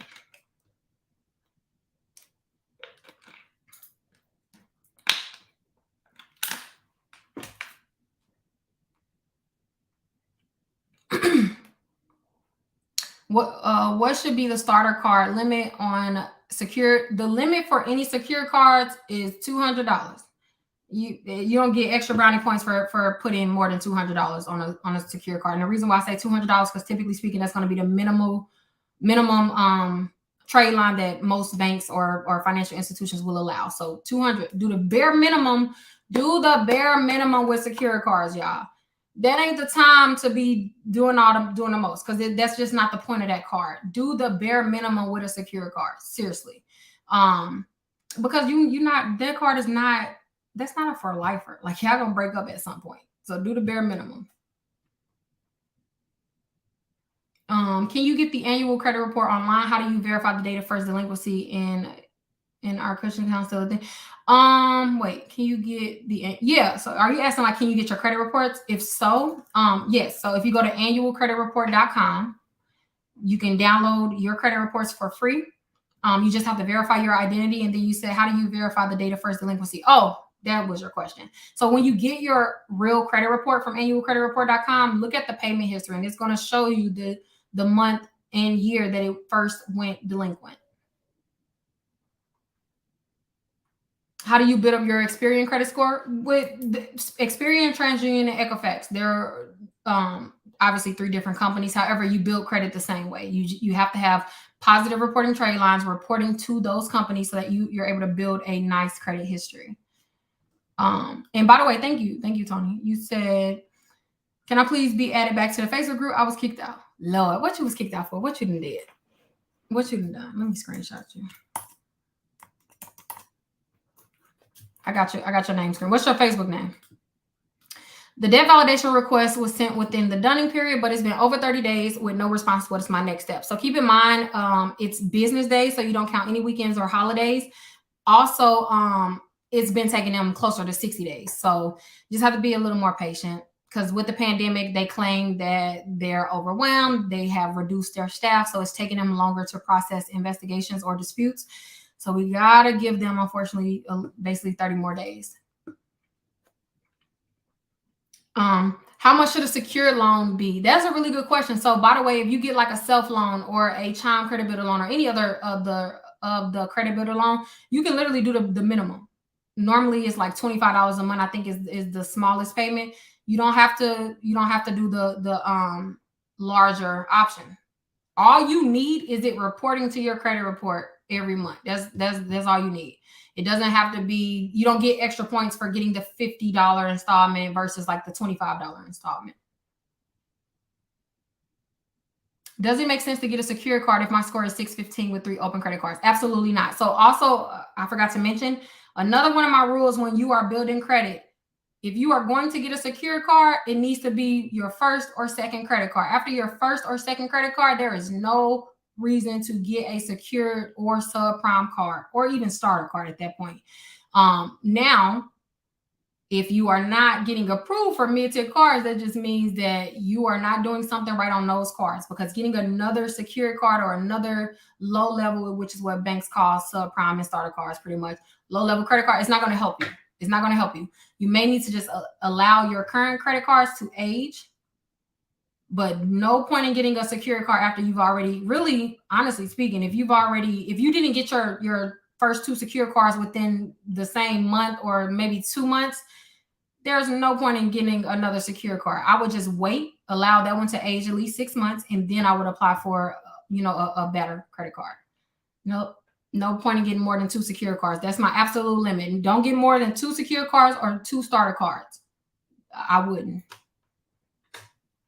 Now, when it comes to mid-tier cards, y'all know those are my favorite cards. That's where most people will get most of their credit cards. Why does it take so long to build credit? Because it's a history. It's your history. It's you just, the only way to do it is to show. It just takes time. Everything seems so immediate nowadays, but unfortunately speaking, like when it comes to credit, you gotta like just take the time to just build it. I get so mad having to pay my credit card off. How do you manage low utilization? You want me to tell you why you get so mad having to pay your credit card off? Because you're looking at and viewing your credit cards in the wrong light. What I want people to realize, or what I want y'all to realize, is when you pay your credit card off, it's not like that money disappears. It ain't like when you pay your cable bill, you never going to see that money again. When you pay your credit card, you literally can, like, that's your money. Like you can spend it. It's revolving. So you can spend it right away. You can spend it immediately. So don't look, when you stop looking at your credit card as a bill more so than you cycling money, because that's all you're doing, then I feel like it just makes it better. Like for me, my credit cards bills be like high as hell, but y'all know that's because I live off my credit cards. But it doesn't bother me anymore because number one, I don't use my debit card unless, like I said, I have to. And then number two, the money is made available immediately. So it's not like I can't use that money. Like after I pay it off, guess what? I can use it right away. You're cycling money. That's yeah. Can you explain why I just paid off a $3,000 collection and I literally lost points? You probably just came in here, but yeah, paying a collection, paying a collection. Look, this is a good analogy, and hopefully it'll make sense. Paying off a collection after it already reported to your credit report is like going outside in a blizzard and then and putting your umbrella up when you get in a car. You get what I mean? Like the damage is already done. The damage is already done. So once it hits when a collection hits your credit report, the first day that collection hits your credit report, it will do all the damage that it'll ever do to your profile. The second that collection hits your report, the damage is done. You've lost your points, your credit rating has dropped. As it sits on your credit report, it doesn't do further damage. Like it doesn't decrease your score every month or every week. Like no, once it hits, it's going to decrease and the damage is done. Now, you choosing to pay that collection off after it has already hit your credit report, the damage is already done. Yeah, okay, yeah, they're gonna update the balance and say this account was settled or this account was paid, but the damage is already done. You don't get those points back because before that item went into collection, the company basically gave you 6 months or longer sometimes to make that payment, and you failed to do so. So paying it after it hit your credit report, you wet now, you in a car, you soaked. What's the point of putting up the umbrella now? You know what I mean? So the damage is done once it hits, unfortunately. My son has his first credit card in 1AU under my Capital One. Should he get a secure card where he is primary? So you're saying he already have his own credit card? outside of your AU account. Because if you already have his own credit card and he has an AU account, there's literally no reason for him to get another secure card. Instead, I would, depending on how recent he has, got his credit card, wait 6 months from there, and then just have him apply for a mid-tier card. Like, skip completely. See, that's the thing. Like, when you have children, right, or whatever, younger family members, putting them on your credit card helps boost them and allows them to skip subprime and starter cards for the most part, right? Because of your boost, they typically can go straight to mid-tier cards. So that can definitely help your children, because it can help them be able to kind of like skip the ugly part of building credit. However, it doesn't replace their own credit history. So the second that child turns 18, the best thing you can ever do for a young adult is get them a credit card at 18. At 18, a $200 credit card, even if you keep the card, and just so they can be responsible, just so it can report on their credit report, but it needs to be in their name. It needs to be in their name. That's the best thing you could ever do for your children. Would it be a good idea to ask for, hold on, anyone have the City Custom Cash that can give some feedback? That is one of my favorite credit cards in the world. In the world, that is one of my favorite credit cards. That's one of my favorite. I mean, I don't know what else to say other than like it's just a really, really, really good everyday card. Not a lot of cards is touching that card. Even higher limit cards, not a lot of them are touching that card. I really love that card.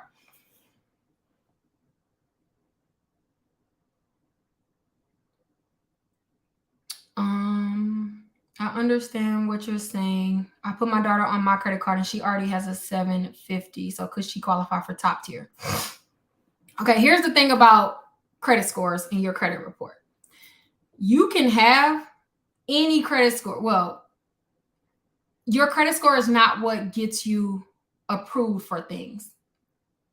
Like, your credit score is another analogy, because that's the only way stuff makes sense in my head. So when you look at your credit score versus your entire credit profile, which is everything on your credit report that makes up your credit score is basically like you going to tour homes to buy, and you pull up to this nice house. You love the way it looks on the outside. Like, the curb appeal is amazing. That's your credit score. It's the representation on the outside. But then let's say you walk into that house and it's plumbing issues, you got piping issues, you see what else is wrong, can be wrong with house. But whatever, you walk in the house and you see that there's a lot more to be done on the inside than you initially suspected based on just the outside. That is how your credit score is in relation to your report. So a company is going to look at your credit score to see, is this house even worth us walking into, right? However, when they still are going to go inside. So when they go inside and open the door, that has to line up too in order for you to be approved. So credit score is just getting them to even pull up to the house, right? But your credit profile will still matter. You can have a 750 credit score, but if it's not based on your own personal credit history, i.e. you are on other people's accounts and your own credit history doesn't qualify you for their card, they're still not going to approve you, right? So it's a such thing as having, and I'm not talking about your child, but I'm just telling you how lenders look at it. It's a such thing as having a false credit score, a false 750, and a true 750, right? So they call a false score or an empty score high credit scores that doesn't have a credit profile to match it. That's considered a false high score or an empty score, depending on what lender you're speaking with, right? But if your credit profile matches your score, meaning like according to your primary accounts, if it still qualifies you for the card, that is considered your true credit score. So if you have any AU accounts on your credit report, essentially speaking, some part of it is cushioned. You get what I mean? Like because some part of it is not your limit, unless you're like a married couple, then they consider those like same accounts.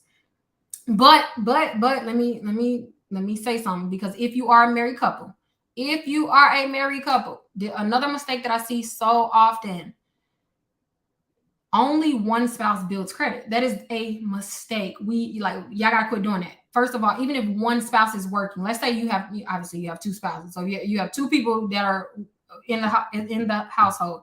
Let's say there's a stay-at-home mom, and then maybe the father, or vice versa, whatever. One spouse works. Do not think that it's all you need to do is the person that's working, they get all the credit cards and then they just put the other spouse on their credit cards. Don't do that. Everybody needs to build their own credit, because it doesn't matter if you've been married for 50 years, your credit reports are still separate. You still have your own credit score. They still have their own credit score. It'll benefit the both of you if both people have primary trade lines. Keep in mind, the Credit Card Act of 2009 allowed you to now use household income. So what does that mean? If there is only one spouse working in a household, or even if both spouses are working in a household, you are able to use your spouse's income to qualify for credit. So if you are applying for a credit card and you're married, you need to be adding both of y'all income. So if both of you guys work, don't. So let's just say one of them, I'm just going for math purposes, one person makes $50,000 and then the other person makes $50,000. On a credit card application, you should be putting that your income is $100,000, because legally you can add your household income. If you have, the only rule is that you have reasonable, it literally says if you have reasonable access to the funds. So I'm assuming, obviously if you're married, you should have reasonable access to the funds. You are able to use their income to qualify.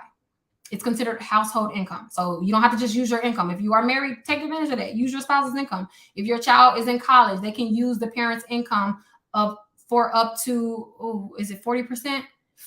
40 or 50%. I can't remember which one, but they can use your income up to 40 to 50% if they are active, like in a full-time student. Oh. Never knew that. Yeah, you can. It's called household income. It's if you look, actually I can pull it up. I forgot I was on live. I mean on the what's it called. Let me pull it up. It was something else that I wanted to show you guys. So give me a second. Well, actually ask question and then I'll think of it.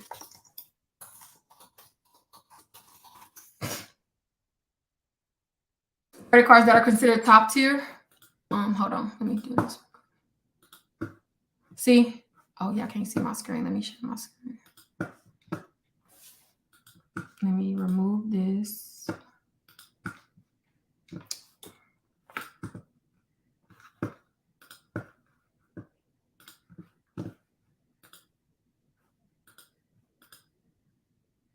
Where is it? Hold on. I gotta pull it up again. All right. Right here. All right. So let me make sure y'all can see. All right. So if you can see that, it says the CFPB amends Credit Card Act rule to make it easier for stay-at-home spouses and partners to get credit cards. I don't feel like reading all this, but if you look this up, it'll literally tell you. You know what? We can just search household income. Search it. Control F. Come on. Oh, I spelled it wrong. That helps.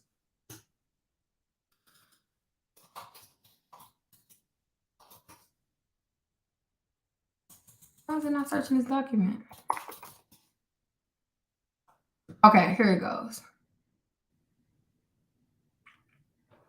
Allows credit card issuers to consider income that a stay-at-home applicant who is 21 or older shares with a spouse or partner when evaluating the application for a new credit account. So basically, I say all that to say, per the Credit Card Act of 2009, you are able to use your entire household's income as long as you have reasonable means to the funds.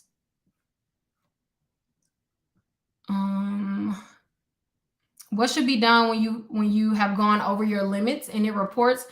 The only thing you can do at that point is, continue to pay. And I would be really trying to get a credit limit increase for that card, because for as long as that limit is under the highest payment, it's always going to show that you went over your limit. But if you get a credit limit increase, it's kind of a way to hide it, because now the limit will be higher than the highest reported payment.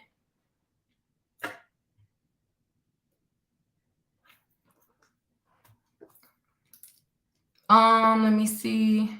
What should Yep, I always use my husband's income as well as mine. It allows us to double. Yep, you better take advantage of it. Take advantage of it. Take advantage of everything you can take advantage of legally.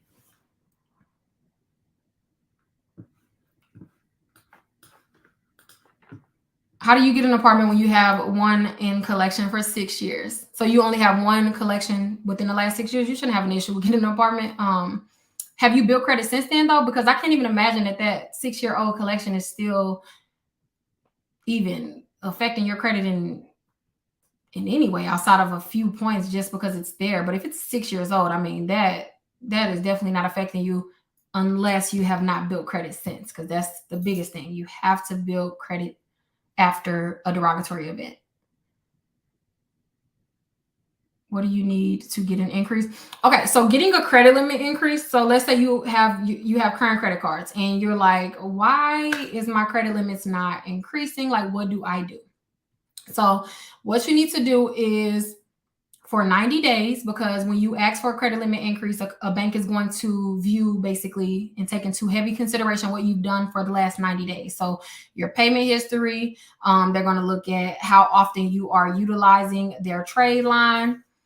Actually, I have something else to show right here. Let me, hold on. They're going to ask themselves about 3 questions. Number 1 is, are you using what's already available to you? So what does that mean? Are you using a credit card that they already gave you? Because the number 1 denial reason for a credit limit increase is a consumer has not utilized the card enough. So they'll literally say, you have not had enough usage on this card recently. So they don't see a reason to give you more available credit if you're not using what you currently have. So if you know you want a credit limit increase, what I tell people all the time is follow this posting schedule and you should be good. So, and you have to do this for 90 days, at least 90 days before you ask for an increase. So if your credit limit is between $100 and $500, you want to make sure that you have at least 6 posted transactions within every cycle. So every month, you want to make sure that you have at least 6 posted transactions, meaning there are 6 different things that you use the card for, whether that is subscriptions, whether you went to go get food, whether, whatever the case may be. Have at least 6 posted transactions every month for 90 days if your credit limit is under $500. If your credit limit is between $500 and $1,500, you want to make sure that you have at least 10 posted transactions every month or every cycle. If it's between $1,500 and $5,000, you want to have at least 13 posted transactions. And then if your trade line is basically $5,000 or more, or basically $5,000 to $10,000, you want to have at least 15. But obviously, the higher your limit is, the more posted transactions you want to have. But at least 15 if you have more than $5,000 available. This is if you want a credit limit increase. Okay, so you got to show posted transactions, but then in addition to that, you obviously want to show posted payments. So what I would suggest is you pay according to your paycheck. So let's say you work a 9 to 5 and you get paid every 2 weeks. You're going to want to post a payment every 2 weeks just to show them that you are on a regular schedule of paying them back. Because remember, as I said in the beginning, what banks they like consistency. That is like the biggest thing to them. They like to see what you can do consistent, which is why after you get one credit card or you lower your utilization for 1 month, that's why that's not enough to just carry you. Nothing is consistent per the banks, per your credit report, until you've done it at least 3 months in 3 months in a row. So at least 90 days or at least 3 billing cycles. Nothing is considered consistent unless you can do it at least 3 months in a row. Obviously, the longer you are consistent with something, the better. But the very least, you're not considered consistent unless you've done it for 90 days. So before you ask for a credit limit increase, post the transactions based on your credit limit. So if you have if you have a low limit credit card under $500, at least 6 transactions. Between $500 and $1,500 limit, at least 10 transactions. Between $1,500 and $5,000 credit limit, at least 13 transactions. And then $5,000 or more, you need at least 15 posted transactions. And it doesn't even have to be complicated. Literally speaking, there has been some months where I've sat at a 7-Eleven and did 4 different transactions if I forgot maybe to utilize that card throughout the month and the cycle was about to close. I've literally sat and was like, okay, can I get this Reese's? All right, we done with that transaction. All right, now can I get this bag of chips or can I get this gum? Yeah, it can do, it's not best to always do them in the same day, but if you have to do it, then it is what it is. It's considered a posted transaction. No, the presentation that you're looking at, that was it really wasn't a part of today, but it was just kind of like, fuck it, we can go over it. These are what time is it? All right, I'm just gonna go through this one real quick. This is about credit cards. This is actually gonna be a webinar soon, a part of a webinar soon, so y'all can just get it right now. But anyways, um, number one credit mistake is you are not using household income for your credit card application. So as I stated before, if you are married, you absolutely should be using both income to get higher limit credit cards. Another credit mistake is you only have credit cards from one bank. That is a mistake. If you only have Capital One credit cards, or you only have Navy Federal credit cards, or you only have insert bank here credit cards, you heavily limit your borrowing ability. If your bank is not competing with another bank, then they're not going to give you nothing. I'm just going to keep it honest. Banks are very competitive.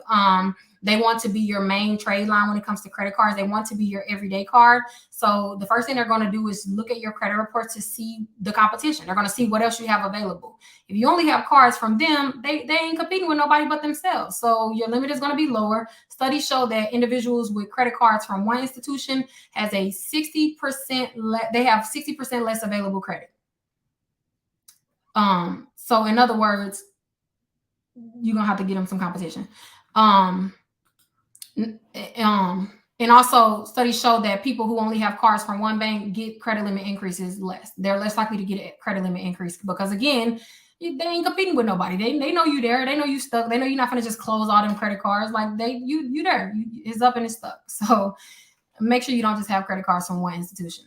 Another credit mistake is you are trying to build credit too quickly. So I already explained this earlier, but if you try to build up a large amount of credit too quickly, you may have multiple credit cards around the same limit, and that's all you're going to be eligible for because you have not allowed your current credit obligations to age, and you have not shown the banks that you can handle your new credit or new debt obligations. So after 2 credit cards, you want to take at least 6 months between credit card applications if you can, especially within the first 1 to 2 to 3 years.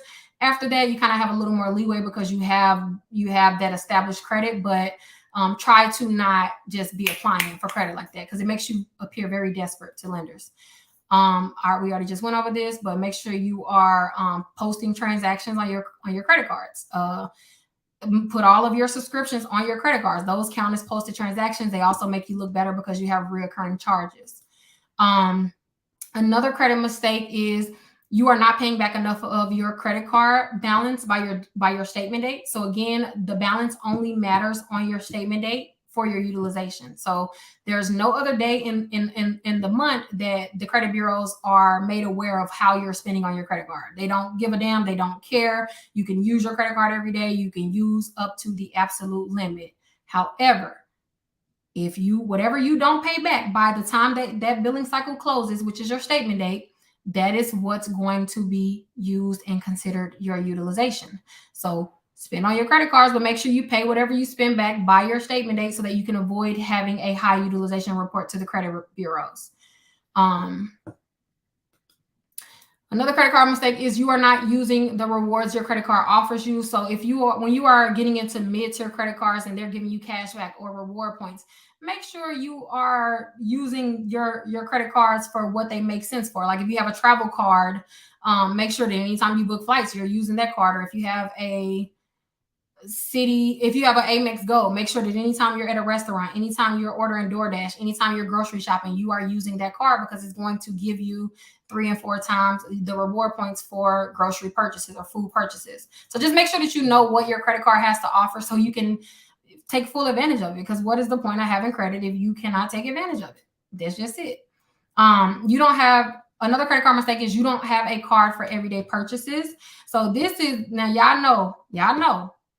I always say rule number 1 to build credit, and this is obviously after you've built credit, after you've established at least your starter cards or whatever, get a mid-tier credit card that is for your everyday spending. There's no reason, not a single good reason for you to be using a debit card on a day-to-day basis. Not a single one. Like literally there's not one advantage to using a debit card over a credit card for your everyday spending. Transition, make the transition. You're going to be happy about it. instead of spending everything on your debit card, like fast food and whatever, transition that to a credit card, and then just make a habit of just paying your credit card back with the money that you were already spending on your debit card. It's not like you're spending more money because it's a credit card, because again, unless you allow your balance to sit past your due date, you are not paying interest on your credit card. So when people say I don't spend on my credit cards because I don't want to pay interest, they're not aware of how to spend a credit card. You don't pay any interest on anything other than the balance that you carry over past your due date. So if you are spending your credit card and paying it back off, you don't pay a dollar, not a cent, not a penny in interest. But you are building credit and you are looking great to your bank and you are showing them usage on a card, so they are going to give you more money. So yeah, everyday purchases, anything that you spend every day should be on a credit card. If you only have a $200 credit card, start with replacing all of your purchases under $200. So whatever you can qualify, like I said, if you have a $200 limit, and let's say you're getting gas, no reason you should put that gas on a debit card. No. When you spend on a debit card, the money gets drafted directly out of your bank account, right? When you spend on a credit card, all you have to do is just pay your credit card back off, because it's the same money. It's the same exact money. All you're having to do is just pay off your credit card. Let me see. Another credit card mistake is your credit profile relies too heavily on authorized user accounts. So again, I don't care how great an AU account is, it does not replace your primary trade lines. A $20,000 AU account in a $200 secure card that you were approved for in your name, guess which one is benefiting your profile more? You have a $200 secure card, and then you are on your mom's $20,000 card from whatever. That $200 secure card is doing more for your profile because it's a primary trade line. So anytime you are filling out for any credit applications, they are first going to see what primary trade lines you have, and then they may consider your AU accounts. Heavy on the may, because nowadays they're really not even considering them no more. So again, there is no amount of AU accounts that can substitute you building your own credit. If somebody tell you different, they probably trying to sell you a trade line. If the person who repairing your credit selling you trade lines, that's a whole nother story. I ain't even gonna go there. But understand that who will be benefiting most from that, because it won't be you. It won't be you. You don't want to have an empty high credit score. It's literally pointless. It's literally like, I'm trying to think of another analogy. It's I got it. A empty credit score, empty high credit score is like shooting a 3-point after the buzzer has ran off. After the buzzer went off and somebody make a shot, are they credited for that? No. You good shot, they may even get a celebration from the crowd just because it was a cool ass shot. However, the scoreboard is not going to consider it, So don't just have an empty high credit score just because of a credit score. Like, no, your profile matters. Yeah, let me ask some questions. I always have to have an analogy because stuff don't be making sense in my head until I compare it to stuff. So you're saying it's best to pay the credit card before the statement date? Absolutely. You need to reduce your balance to under 10% of your total limit at least 3 days before your statement date, so that you can, by the time your statement date comes, you can have low utilization reporting. I always thought the credit bureaus knew at every point my balance on my credit cards. No, a lot of people seem to think that as well. A lot of people seem to think that the credit bureaus, number one, care how much you're using your credit card and stuff like that. They don't care. No, all they care about is how much you failed to pay back by the time the billing cycle ended, because that's all it is. Okay, we notice you're borrowing money, but how much did you not pay the people back or the bank back by the time the cycle ended?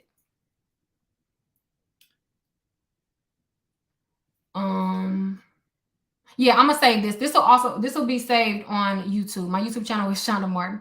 The analogy was, girl, I was trying to think of something on top of my head, but you get what I was saying. Can you go back to the screen about what's this? You talking about this? What's a great everyday card? Right here. My favorite everyday cards are Chase. This is no order, because I like them all. You just choose which one you want.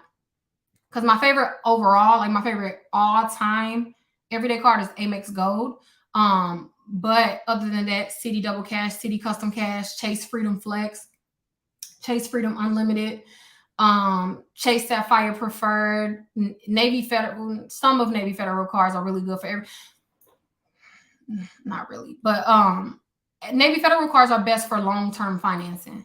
But everyday cards, I really wouldn't put them as really good everyday cards because they don't give you a lot of points and or cash back. Because the everyday card should be giving you at the very least cash back or reward points for your everyday spending. So food, groceries, gas, and stuff like that. Let me see. How often do you see closed accounts reopen with Chase not charged off? Very rare, very rare. I mean, I've seen them like give you another account, but that same account is very rare that they'll open it. Very rare, if ever. But I have seen people get another account with the same institution. Can you post this list on Instagram? Yeah, I'll post it on Instagram. Yeah, but you can screenshot it. Just screenshot it, because I may not be able to post it today, but I'll try.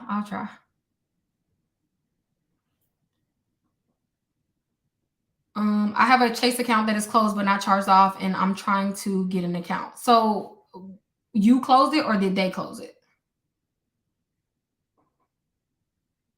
What is considered a short-term installment? Any loan or installment under 36 months. So a self-lender account, a pledge loan from Navy Federal, any loan under 36 months is a short-term installment. Why did they close it? Was it for non-usage? If it was for non-usage, then you should be able to apply for another card. But if it was for like a bad reason, then they may deny you. Oh, can y'all see the list? I'll be forgetting, my bad. Yeah.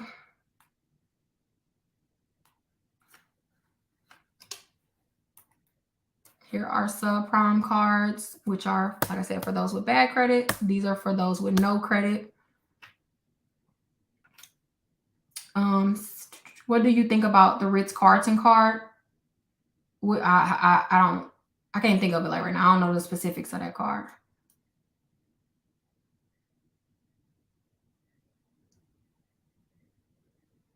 After bankruptcy, the best thing you could do is start building credit immediately. But if you just recently filed bankruptcy, then you typically will have to start with 2 subprime cards.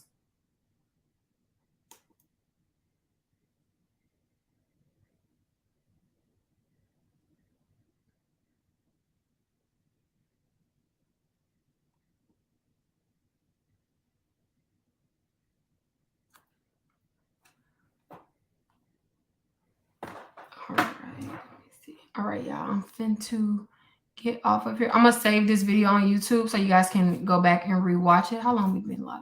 I don't even know. I don't know. But I hope you guys have a better understanding of how to actually build credit. So just to kind of give a quick rundown, in order to establish credit and build credit, what you should be focused on within the first 1 to 2 years of building credit is getting at least 2 credit cards. Even it doesn't matter if they're secured. It doesn't matter if they are $200 limit. It does not matter. Your biggest goal is having 2 revolving trade lines reporting, which are credit cards. Like I said, primary. So your credit card, not just AU accounts, does not count for building credit. You need to establish your own credit. So having at least 2 credit cards, at least 1 short-term installment, which is any installment under 36 months.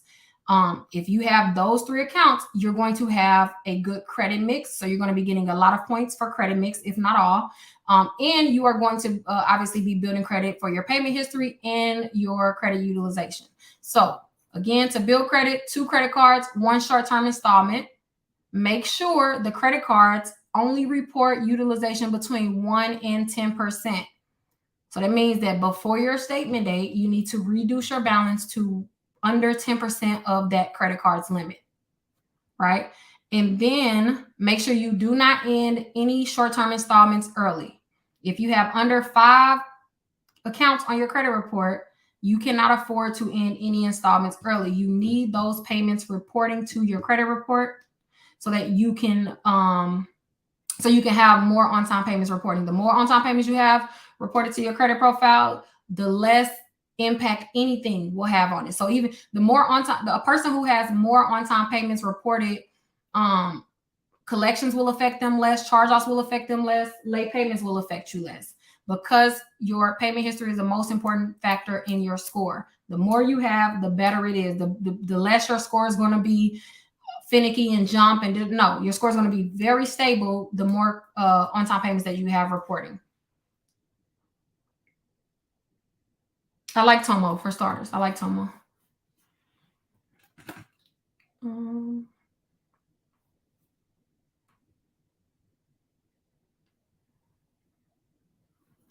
So yeah, again, it's really, really, really super simple, but it's really slow in the beginning. That's the thing. I think people run out of patience in the beginning because you shouldn't be applying for anything after you've established, just like I said, your 2 credit cards and your short-term installment. If you already have a long-term installment like student loans or even a car or whatever, then technically speaking, you don't need a short-term installment, but it definitely will help you because loans will benefit you more towards the end of the loan. If you have the natural end, not you ending it early, but if you notice with an installment, you probably are like, why my score ain't going up? I've been paying my car note for every month, whatever. Sometimes I even pay more. Why is my credit score not going up? Installments are designed to increase your credit over time. Whereas credit cards has the ability to change your score every month. Like you can immediately change your score by use of a credit card. With the loan, the only thing you can do is pretty much pay it. And the only thing that'll affect you is if you miss a payment, because obviously you're going to lose points. But loans are built to establish over time, with the most benefits coming after you have reached at least 90% of the payoff amount. Naturally, again, not ending it early, but like when you get into the ending months of your installment, you're going to see your score, start to benefit from that.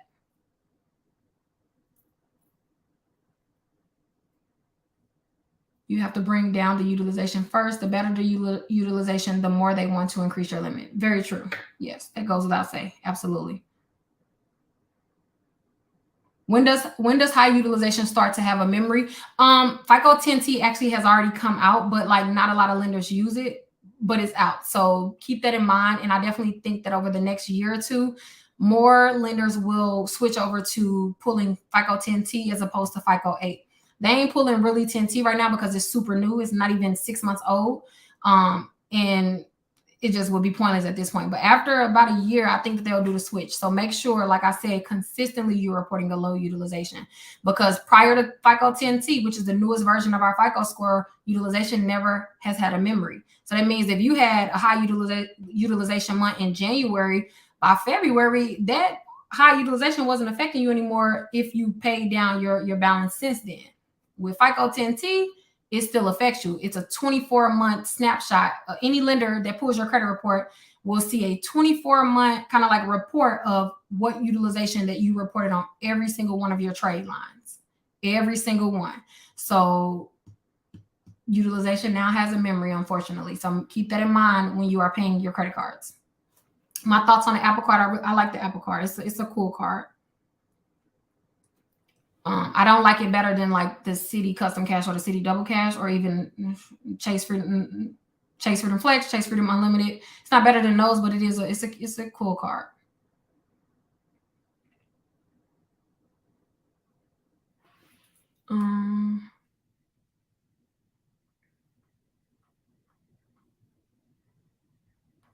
My dog want to come here so bad. He looking so sad. Hold on, Kobe.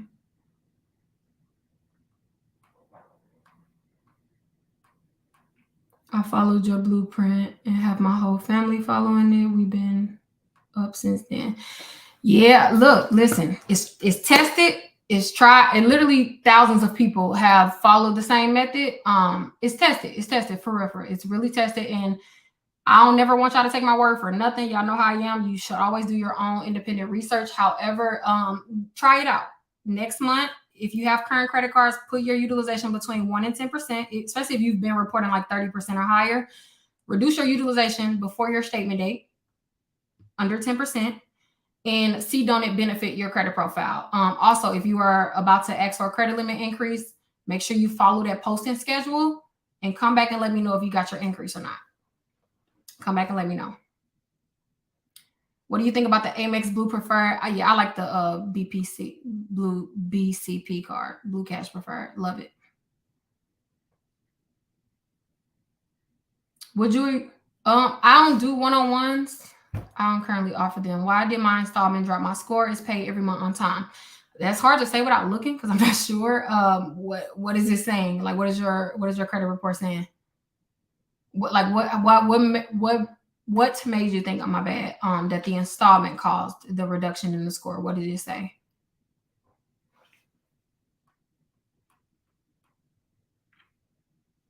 Oh, the posting. I didn't show y'all the posting schedule. Let me show you.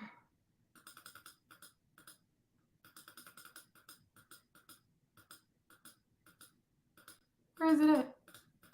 Oh.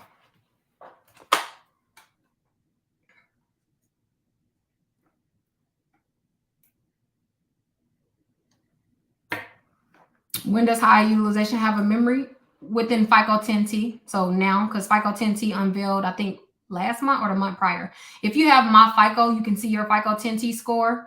Soon Experian is going to offer it. If they haven't already, I don't think they did though, but soon most credit monitoring apps will offer it. It's still very new though. Very new.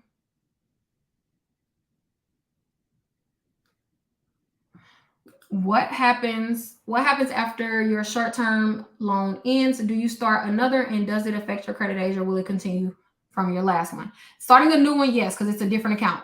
You don't have to immediately start a new one. As long as you have a completed short-term installment within the last 3 years on your credit report, you should be fine. You don't have to open up another one if you don't want to.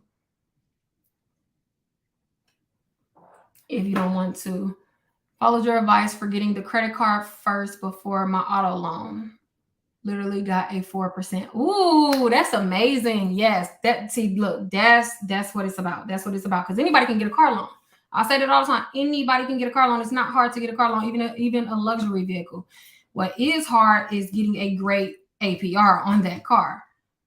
Yellow Bank gonna approve you for a car loan, and they also gonna tax you 15%, 20% interest because you're gonna pay for that car 3 and 4 times over. But when you can get a great interest rate, that's what it's all about. So yes, by the way, what she was referring to, I have a golden rule before any long-term installment, meaning obviously other than student loans, but before any long-term installment, you always want to get a credit card first. Always. A credit card should be your first trade line on your credit report. A credit card should always be your first trade line because a credit card, like I said, allows you to build credit immediately, number one. Number two, having an established credit before you get a long-term installment heavily impacts your approval credit terms for installments, like your utilization, your interest rate, your APR. It heavily impacts that. So if you can help it, if you have a young adult, make sure that they get a credit card first. I cannot stress that enough because number one, every installment has an end date. Every installment is going to end. So you don't want their first trade line liable to end. And then now their credit age is based on that trade line that you started first. So let's say your first trade line should be a credit card. Should be a credit card. Hopefully that they're going to keep for life. Hopefully. But that installment is going to end. And you don't want your credit age based on something that's going to end. Don't make the mistake that a lot of us make. This is why when student loans are about to be paid off for a lot of people, so many people are going to have a decrease in their credit score. And while it's really good, obviously, that people are getting rid of debt, I am scared about, personally, I'm scared about what that's going to do for mortgage scores. Like, I don't want to like scare nobody, but I think about that. Like, I've been thinking about that. Like, damn, a lot of people are going to lose 50 plus points from their student loans being closed. A lot of people. So what's going to happen to their credit scores in terms of them qualifying for a mortgage? You know what I mean? I'm not saying that, I don't know. I don't know how it's going to play out because obviously this is something that's new, but I have concerns. I have concerns. Because like for me, for instance, my student loans, I say that they're paid off, but technically speaking, I still have 2% of my student loans outstanding because I refuse to pay them off because I just don't want to take that hit. I don't want to take that hit of losing my oldest trade line. I don't want to take the hit. So I literally have paid off 98% of my loans, but I keep 2% of it just so the trade line can remain open. Just so it can remain open, because I'm going to lose so much credit age after I pay it off. To the point where, man, yeah. So I wonder how it's going to play out. I mean, I'm sure that there'll be an industry wide like sort of adjustment as it pertains to credit age, because so many people are affected by student loans and their credit age. So I'm sure it'll balance out in some way. But initially speaking, when your student loans close, you are going to lose points. I'm not going to hold you. You are going to lose points. And this is the thing. If you don't have a credit card and you have student loans that are potentially going to be closed, my goodness, like, you get a credit card before December. And that's all I'm going to say. If you don't have a credit card and you have student loans, my God, like, your credit score is going to decrease so much if you don't have a credit card. You need something to cushion the blow. Make sure you have a credit card before December if you don't already. Make sure. I say before December because that's when they suspect that pretty much is going to happen, the student loan changes. Wow, solid advice. Never thought about the credit card before the loan, but it makes so much sense. Yeah, girl, you don't want your first trade line depending on something that's gonna close. I swear, if I can go back, I would have opened up my credit card first. Like, man, I regret that every single day of my life. I second that. I did the exact thing with my son as well. By the time he got a car, 783%. See, my first car, I had a 26% interest rate. I had Santander. Y'all know how they do. 26%. My most recent car, 1%. Child, man, yeah. Is it bad to ask for a credit limit increase when you have high usage? Would not recommend. Because they probably won't even give it to you. Should you always ask for a credit limit increase? Absolutely. Yes. If you go on more than 6 months without asking your bank for an increase, you're doing yourself a disservice. What are they there for? Why are they holding your money? Why are you big? No. Yeah. Ask for an increase. If you going over 6 months without asking for an increase, no. You need to ask for a credit limit increase. Do not just wait until your bank gives you an increase. That's another mistake that a lot of people make. Waiting for their bank to give them an increase. When they give you an increase, when they do manual increases, they're not giving you shit. They literally are giving you what's left of the budget. You need to ask. You need to be proactive. If you ask, you're going to get more. If you ask, you're going to get more. If you have an American Express, the very first time you ask for a credit limit increase, you need to tell them to 3x your limit. Obviously, depending if you have been responsible, no late payments, da-da-da. But hell yeah, ask every time. Hell yeah. You wait for them to give you an increase, girl, they're going to give you an increase once or twice a year. They're going to give you a few $100s, may even throw $1,000 at the most, just to add a little razzle dazzle. But they're going to give you a few $100s. They're going to shortchange you if you wait for them to ask. Because then at that point, they're like, well, they probably don't need it because they haven't asked. So we're gonna throw them just to kind of keep them roped in, keep them going. You need to do more swiping. Yep. Good. And see, don't it make a difference? It really truly makes a difference. Will you lose points if you ask for an increase? No, I mean, not like, okay, Chase will pull your credit report. They will give you a hard increase, so you may lose like a point. That doesn't matter. Especially that's why you would check. Okay, so look, with Chase, only ask every 6 months. With Citi, you can ask every 90 days. With Amex, you can ask every 90 days. With Capital One, Capital One real cheap, so they're not gonna give you a lot, but you can ask them every 90 days, but they don't check your credit, so that's good. Amex don't check your credit, Citi doesn't either. Navy Federal don't. That's all I can think of off the top of my head. You can ask the 3 extra limit. Hell yeah, you should be asking the 3 extra limit. Listen, after starter cards, like if you only find yourself like, look, let me pull back up the list. So look, if all of your credit cards fall within subprime or starter, then you may not be aware of how much money banks are willing to give out, right? So like when you get to mid tier, that's really where it kind of like, this is where the increases happen. Like this is where it's like building credit, getting access to high limit credit, high limit credit lines. Lord, if I can talk. That's where it really starts to be very apparent when you get into mid tier.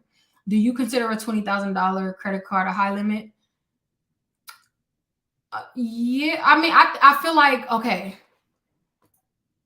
20,000 when it comes to mid tier cars, that's sort of like I'm trying to figure out how to say it without like sounding weird. 20 is normal in mid tier cars. Like 20,000 trade line is not. I wouldn't consider it high. I guess I would say that. I don't know how to say it without sounding crazy, but in the grand scheme of things, no, it's not high because banks will give you way more. You know. It's a lot of money though. I'm not saying that it's not a lot of money. I'm just saying like you can get way more than 20K. Because I think like a lot of people fall in love with, let's say, Navy Federal because they hear about their $25,000 trade lines, their $20,000 trade lines, and that's just the bare minimum for a lot of other banks. So don't think that that's a you. I feel like people who think the $20,000 trade line is a lot probably only are dealing with like starter cars, and you haven't like made your bank give you an increase. You know what I mean? It's a lot more money out there. Obviously, that's a great trade line, but it's a lot more money that banks are willing to give. I'll say that. Um, are all your credit cards over 20K? Unfortunately, no, because I have a lot of low level credit cards that I got in the beginning. That just either some won't graduate. I still have a $200 credit card. I still have a $200 credit card, but I have that card just because of my credit age. I don't want to close it. But no, not all of my credit cards are $20,000. So when I'm talking about trade lines, I'm not talking from the stance of, oh, all of my cards are, hell no. Mm-mm. I still have low level credit cards. But the cards that I utilize on a day to day basis, maybe let me make sure before I see. Yeah, all of those are definitely over 20. Yeah, because I have a lot of credit cards that I don't use, but the ones that I do use, yeah.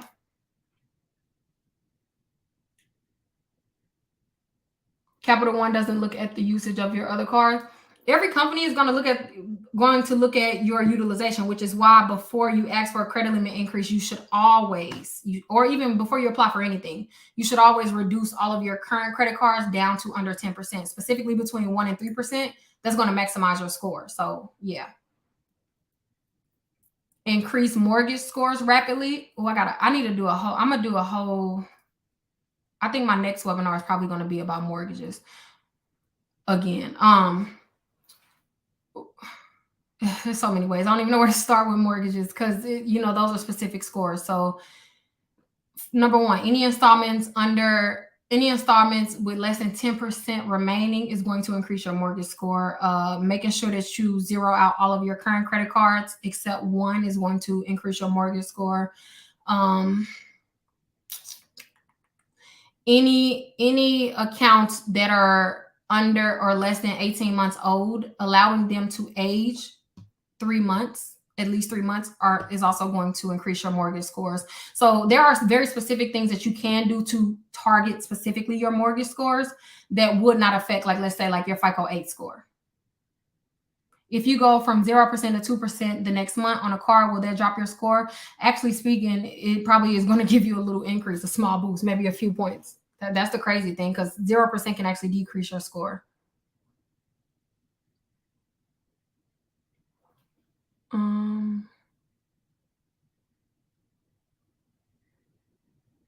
Oh, damn, it's 2:30 already. Golly, that's crazy. Time really do fly.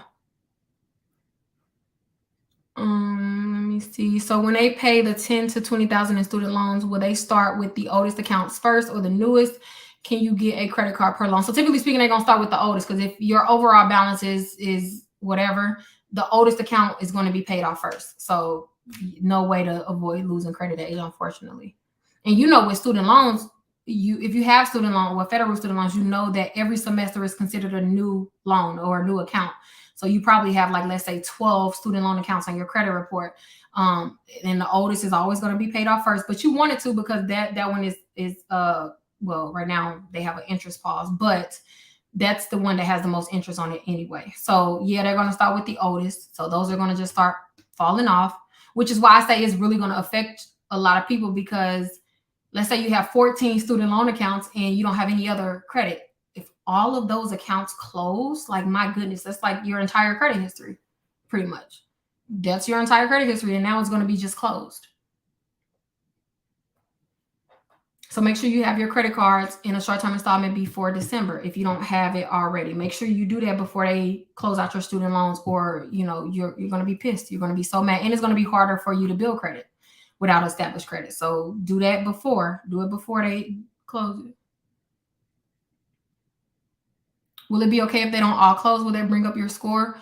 Like if you owe more than 20,000 or 10,000, then no, they all won't close. They'll just pay up to the 10,000 or the 20, depending on which one you qualify for. And then you'll just have the remaining balance for your student loans. If a parent has a loan that took out a Parent Plus loan, does that qualify? Yes. If the Parent Plus loans also qualify for the $10,000 or the $20,000 credit.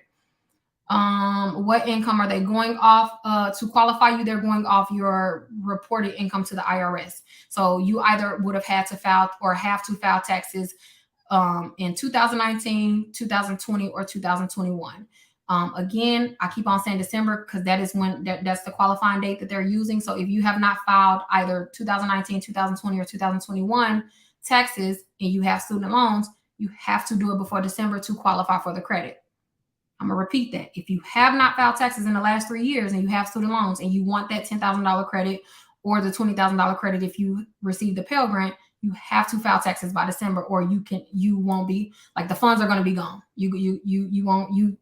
It's a chance that you will not qualify for the credits next year, they're saying. And when they typically give you that little warning, that means that you're not going to qualify for it. So make sure you file your taxes by December if you have not. If I filed in 2020 but not 2021, does that count? Yes. So they said it specifically said with 2019, 2020, or 2021. So as long as you have one of those three, yeah. What happened if my taxes have been getting taken from student loans and now they're paid off? Really good freaking question. Let me look into that, because I don't know. I haven't thought about that, because you're right. A lot of people damn near was forced to pay off their student loans because they took their taxes. That's a really good question. Let me text that to myself. I'm gonna look into that, and then I'm gonna just put it on the story today because I like that. I do know that if you made payments towards your student loans since March of 2020, you could potentially get the money back. You can get that money back. But that's a good question. I'm gonna look into it. I don't know the answer today because for some reason I never thought of it. But that's actually a really good question, because yeah, you're right. A lot of people have been getting their taxes taken for years for their student loan. So what happens if they qualify for, let's say, the $20,000 and that takes care of their student loan? Are they going to get a refund? Good question. Good question. Let me see. How will this affect someone who has consolidated their student loans? If it's federal student loans, it'll still matter. I mean, it'll still you still qualify, even if your student loans are in collection. It doesn't matter. Like they said, the account status does not matter. The payment history does not matter, nor the current lender matters. If it is a federal student loan, then you qualify for the credit. Doesn't matter anything else other than if it's federal. Obviously, if you went to a private bank to get a student loan, those, unfortunately, they don't count. But for federal student loans, they all qualify. My student loans closed earlier this year, and I lost 72 points. Ooh. See, yeah, that's on shit. Like, damn. I mean, yeah. I can see that, because like I said, for a lot of people, their student loans are their longest standing trade line. I know for me, it is for sure. Yeah, I'm gonna look into that. I don't know the answer to that though. I don't even want to sit here and lie to you. I don't know, but I will look into it because that's a good question, and now I'm intrigued. I think that you will somehow be able to get a refund based. Let me not get to line. I'm gonna look into it and then I'll tell you. I don't want to say misinformation.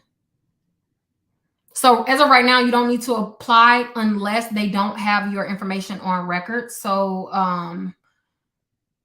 if they don't have your information on record, like if you can't log into the account or you don't have an account or they can't find your account online, then you would have to apply. But the application doesn't even open until October. So as of right now, it's nothing you can do like today to apply. But they said basically only, I think the study said 3% of consumers will have to apply. The rest, 97% of people, they already have their information. But about 3% of people, and they're suspecting like people with student loans that are older than, basically if you got student loans before, I believe Navient, but before like they started working with Navient, then you may have an issue. So if you went to school like, 15 years ago, whatever, you may have to apply, but that all of the specifics are going to come out before October, and then they're going to open the application in October. But for the majority of people, especially if you've went to school within the last 15 years, you should be fine because your information is already in the system. If you ever been on an income-based repayment plan, you are already in the system. They already said like if you've been on an income-based repayment plan, you don't have to apply. They already have your income, they already have your information. Will they include household income? Yes, they will. So if there are more than one spouse that works in a house, then your income limit is $250,000 to qualify for the forgiveness. If you are if you are head of household. So even if you are not married, but you make more than $125,000, if you file on your taxes head of household, then you get to qualify up to $250,000. That's very important because that makes a big difference for a lot of people. I don't understand why the income limits are so high. Clearly, if you're making $250,000, you don't need help with your student loan. That's not true. Think about the people who are making $250,000. Those are people who probably have law degrees, or like they probably have, I'm sure they have student loans and they went to school longer for the most part, obviously for the most part. So these are the people that it's people that's making $300,000, but their take home pay after they paying everything, they still fall under livable wages. You'll be surprised. And you got to keep in mind, once you are at that income level, you're taxed at a different rate as well. You fall into a different tax bracket, so you are paying more taxes. So don't take it at face value for the income. You know what I mean? Because them the people who got the most student loans. I know somebody who makes $250,000, but have I think 220 in student loans. You will be surprised. So I think that when you just kind of look at 250,000 on face value, you're probably like, why the hell do they need it? Them the ones who got the most student loans. Them the ones who really be struggling, like for real. Student loans is in the end, when you make that much, they don't qualify for good IBR plans, income-based repayment plans. They be having to pay $1,200 a month to their student loans. $1,200. They have to pay. Some people pay rent or at the amount of a car for their student loans a month. So again, I don't find an issue with that at all. I paid off my student loans and I'm just mad because I didn't qualify. If you paid them off since March, you may can get a refund. It's just not fair. What's not fair? But if you zero out all of your cards except one, will it affect your FICO 8 score? It ain't gonna be zero across the board. Remember, FICO 8 is aggregate utilization, so they count overall. But your mortgage scores specifically count individual, so it's more beneficial to zero. It's called AZO method, all zero except one. So in order for it to work, you have to have at least 3 credit cards. Zero out at least 2 of them, or all of them except one. It's not fair for people who paid off their loans. I paid off my student loans, and I'm not in the least bit bothered by people getting their student loans forgiven. Why? I genuinely don't understand why that bothers anyone. Like, I understand that, you've paid it off and it's not fair to you. You worked hard, but why are you mad that other people are getting help? Like, I think that there's a lot. This is the thing, because you brought up taxes. I'm paying my taxes for other people's education. Do you know how many things that I pay for in my taxes that I don't agree with, or that I don't benefit from? There are 1,000 other things that your taxes go to. Why do you draw the line at education? Like, I don't understand that. Like, you don't care nothing. You don't care about how your tax dollars are spent for nothing else. Foreign war, whatever. I don't even want to name them because I don't want to get political. But there are so many things that our taxes go to. Why are you drawing the line at fellow consumers being educated? If my taxes are going to go for something, at least it's going to go for education. Like, come on now. I think that we just get mad at a lot of shit just because it sounds good on the internet. It sounds good. I had $127,000 in student loans. $127,000. I was irritated every time I made a payment, but I'm still not mad that people with student loans are getting. I just think that there's other things that you can be mad at. That's it. They're giving refunds if you've made payments since March 2020 because of the pause, the federal. So the repayment. So here's the thing. The reason why you're probably not hearing about the refunds is because it was not a part of this bill. The forgiveness bill, it was not a part of this bill. However, in March of 2020, in the Relief Act, it was a stipulation in there where all payments were paused, all student loan payments were paused. And if people continue to make payments, being that now it's forgiven, they'll qualify to get that money back. But you got to understand that if you do get a refund for payments you made after March of 2020, that balance is going to be put back into your student loans. You get what I mean? So let's say you owe $13,000 for your student loans, and you qualify for the $10,000 credit. If they give you a refund for $13,000 because that's what you've paid, then you're going to have an outstanding balance of $3,000. I really felt like that was really confusing, but in my head that made sense. But whatever it is, it'll go back to your student loan balance. So you can get a refund, but the amount will go back to your balance.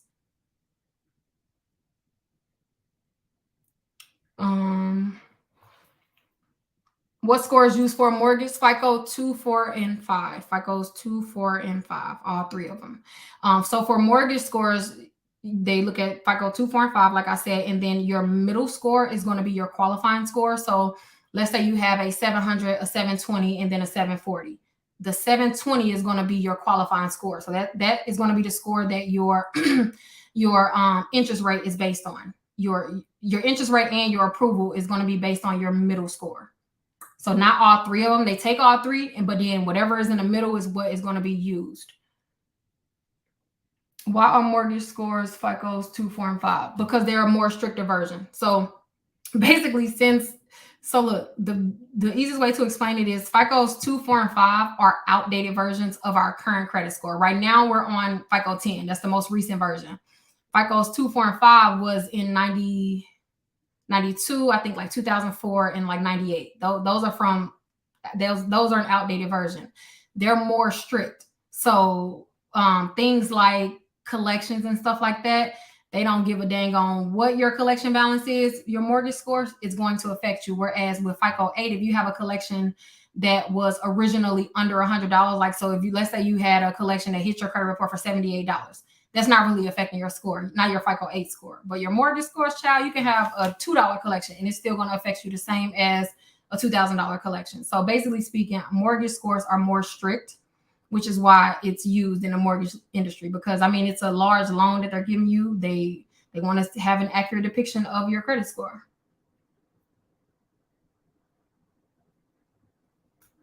If I as a parent have a student loan and took out the parent, yes, the Parent Plus loans does qualify. The Parent Plus loans does qualify. Why are they giving $20K to Pell Grant when Pell Grant is a grant and not a loan? So the Pell Grant, receiving the Pell Grant is a qualifying factor for the $20K. However, of course, the Pell Grant you never had to pay back, but your other student loans you had to pay back. They're going to take the they're going to take the $20K from the balance that you owe. So they wouldn't take it from the Pell Grant because you don't owe the Pell Grant. You just have to have qualified for the Pell Grant to receive the full $20K.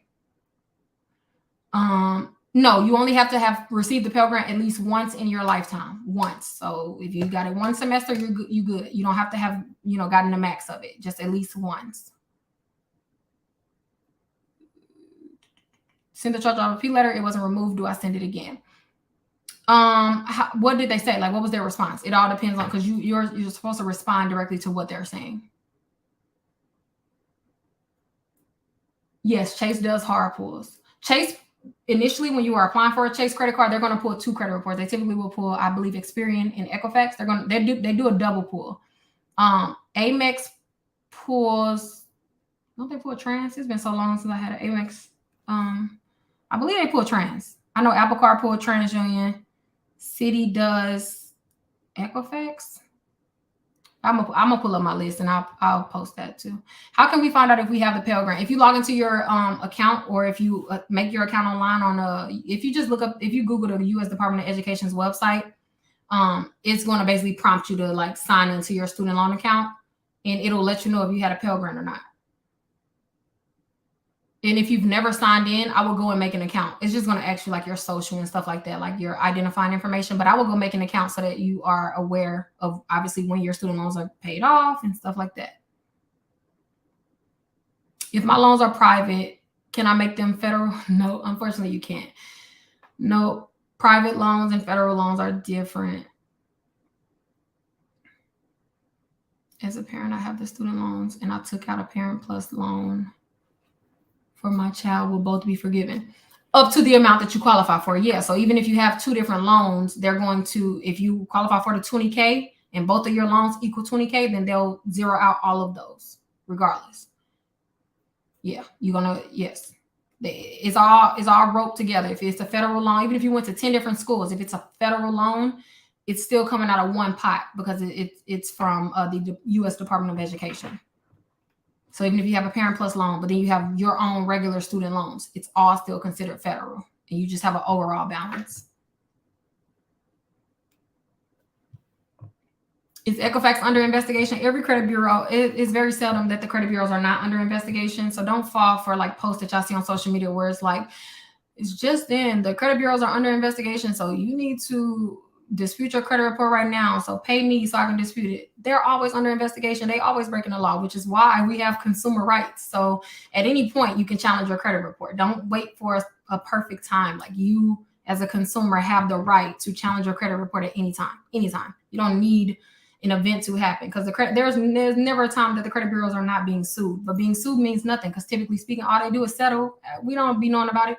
They settle and they go on with their life. So don't hold your breath. Don't hold your breath. But yeah, Equifax is being sued, but also TransUnion is being sued. They all being sued. I'm telling you, they gonna settle it quietly, and you ain't gonna hear nothing else about it. And if they determine that they have to pay something, you gonna get like $7. Like, don't hold your breath for that. I see that a lot. Yeah, because that's a selling point on social media. I see those posts a lot too, where it's like, they're under investigation. Enroll now so we can dispute your credit. Child, that's a marketing ploy. They're always under investigation. If you ever look at you can by the way, it's a public record. You can always look at pending lawsuits. I actually monitor lawsuits for credit bureaus and like debt buyers as well as collection agencies, just to kind of like see what's going on in the industry. Child, TransUnion got over 200 pages of lawsuits. They're always getting sued. What are some tips? Oh, do you want to hear? I just answered it. How accurate is pre-approval, pre-qualification? If you are sent the pre-approval letter, that means that at least 10% of your credit profile matches the ideal prospect for that bank. So that just means that you have at least a 10% pre-approval. By law, they can't say you're pre-approved unless you have at least a 10% chance of being approved. 10%, so not much. So don't go just off a pre-approval. This is the thing. Look, before I get off, because I got to get off in a minute. Before I get off, this is what you need to remember for any credit card. When it comes to starter cards, let me just start from the top. When it comes to subprime cards, you don't need any established history or even a reporting credit score, because they are literally there for people with bad credit, right? For starter cards, they do not expect you to have an established profile either. However, they do expect you not to have derogatory accounts within the last 12 months, okay? When it comes to mid-tier cards, there's no set score that's going to qualify you for any of those cards. Instead, your overall profile, you don't want to have any late payments within the last 12 months. At the time of application, you want to have under 10% reporting on all of your open credit cards for the best approval odds. If you've had a charge off within the last 18 months, I would not apply. I would wait until a charge off has aged for at least 18 months. If you have a 90-day late payment reporting, I will wait till it ages at least 18 months. If you have a new collection, I would allow it to age for at least 12 months before I apply for a mid-tier card. Make sure that by the time you apply for a mid-tier card, you already have at least 1 year of reported payments from another credit card. Mid-tier is not a starter card. They expect you to already have established credit before you apply for them. So before you go to Chase, before you go to Amex, before you go to Citi, before you go to most Navy Federal accounts, you are going to want to have a credit card for at least a year. Because you can get approved, but don't you want to, if you want to get approved for a good rate, again, at least a year. So yeah, they look at your overall profile. You can have a 750 and still be denied. It's more so your payment history, your current status of all of your credit cards, and if you have any like derogatory accounts or late payments. I'm gonna save it. It's gonna be saved on YouTube. How do you feel about the influencer that said everything we finance is already? Child, don't get me started. Ask her if she gonna bail you out. Ask her if she gonna stop you from being garnished. When you take out debt, it comes with when you take out debt, you have to pay it back. And that's just it. Like, yes, I know I don't even want to get into that, because don't be careful with the information that you follow on social media, because when you go to jail or when you getting garnished, ain't nobody gonna aid you. You gonna say, oh, well, I seen a TikTok and they said that I don't have to pay for that. If it sounds too good to be true, it's too good to be true. No, you cannot borrow money and just not pay it back scotch-free. It just doesn't work like that, unfortunately.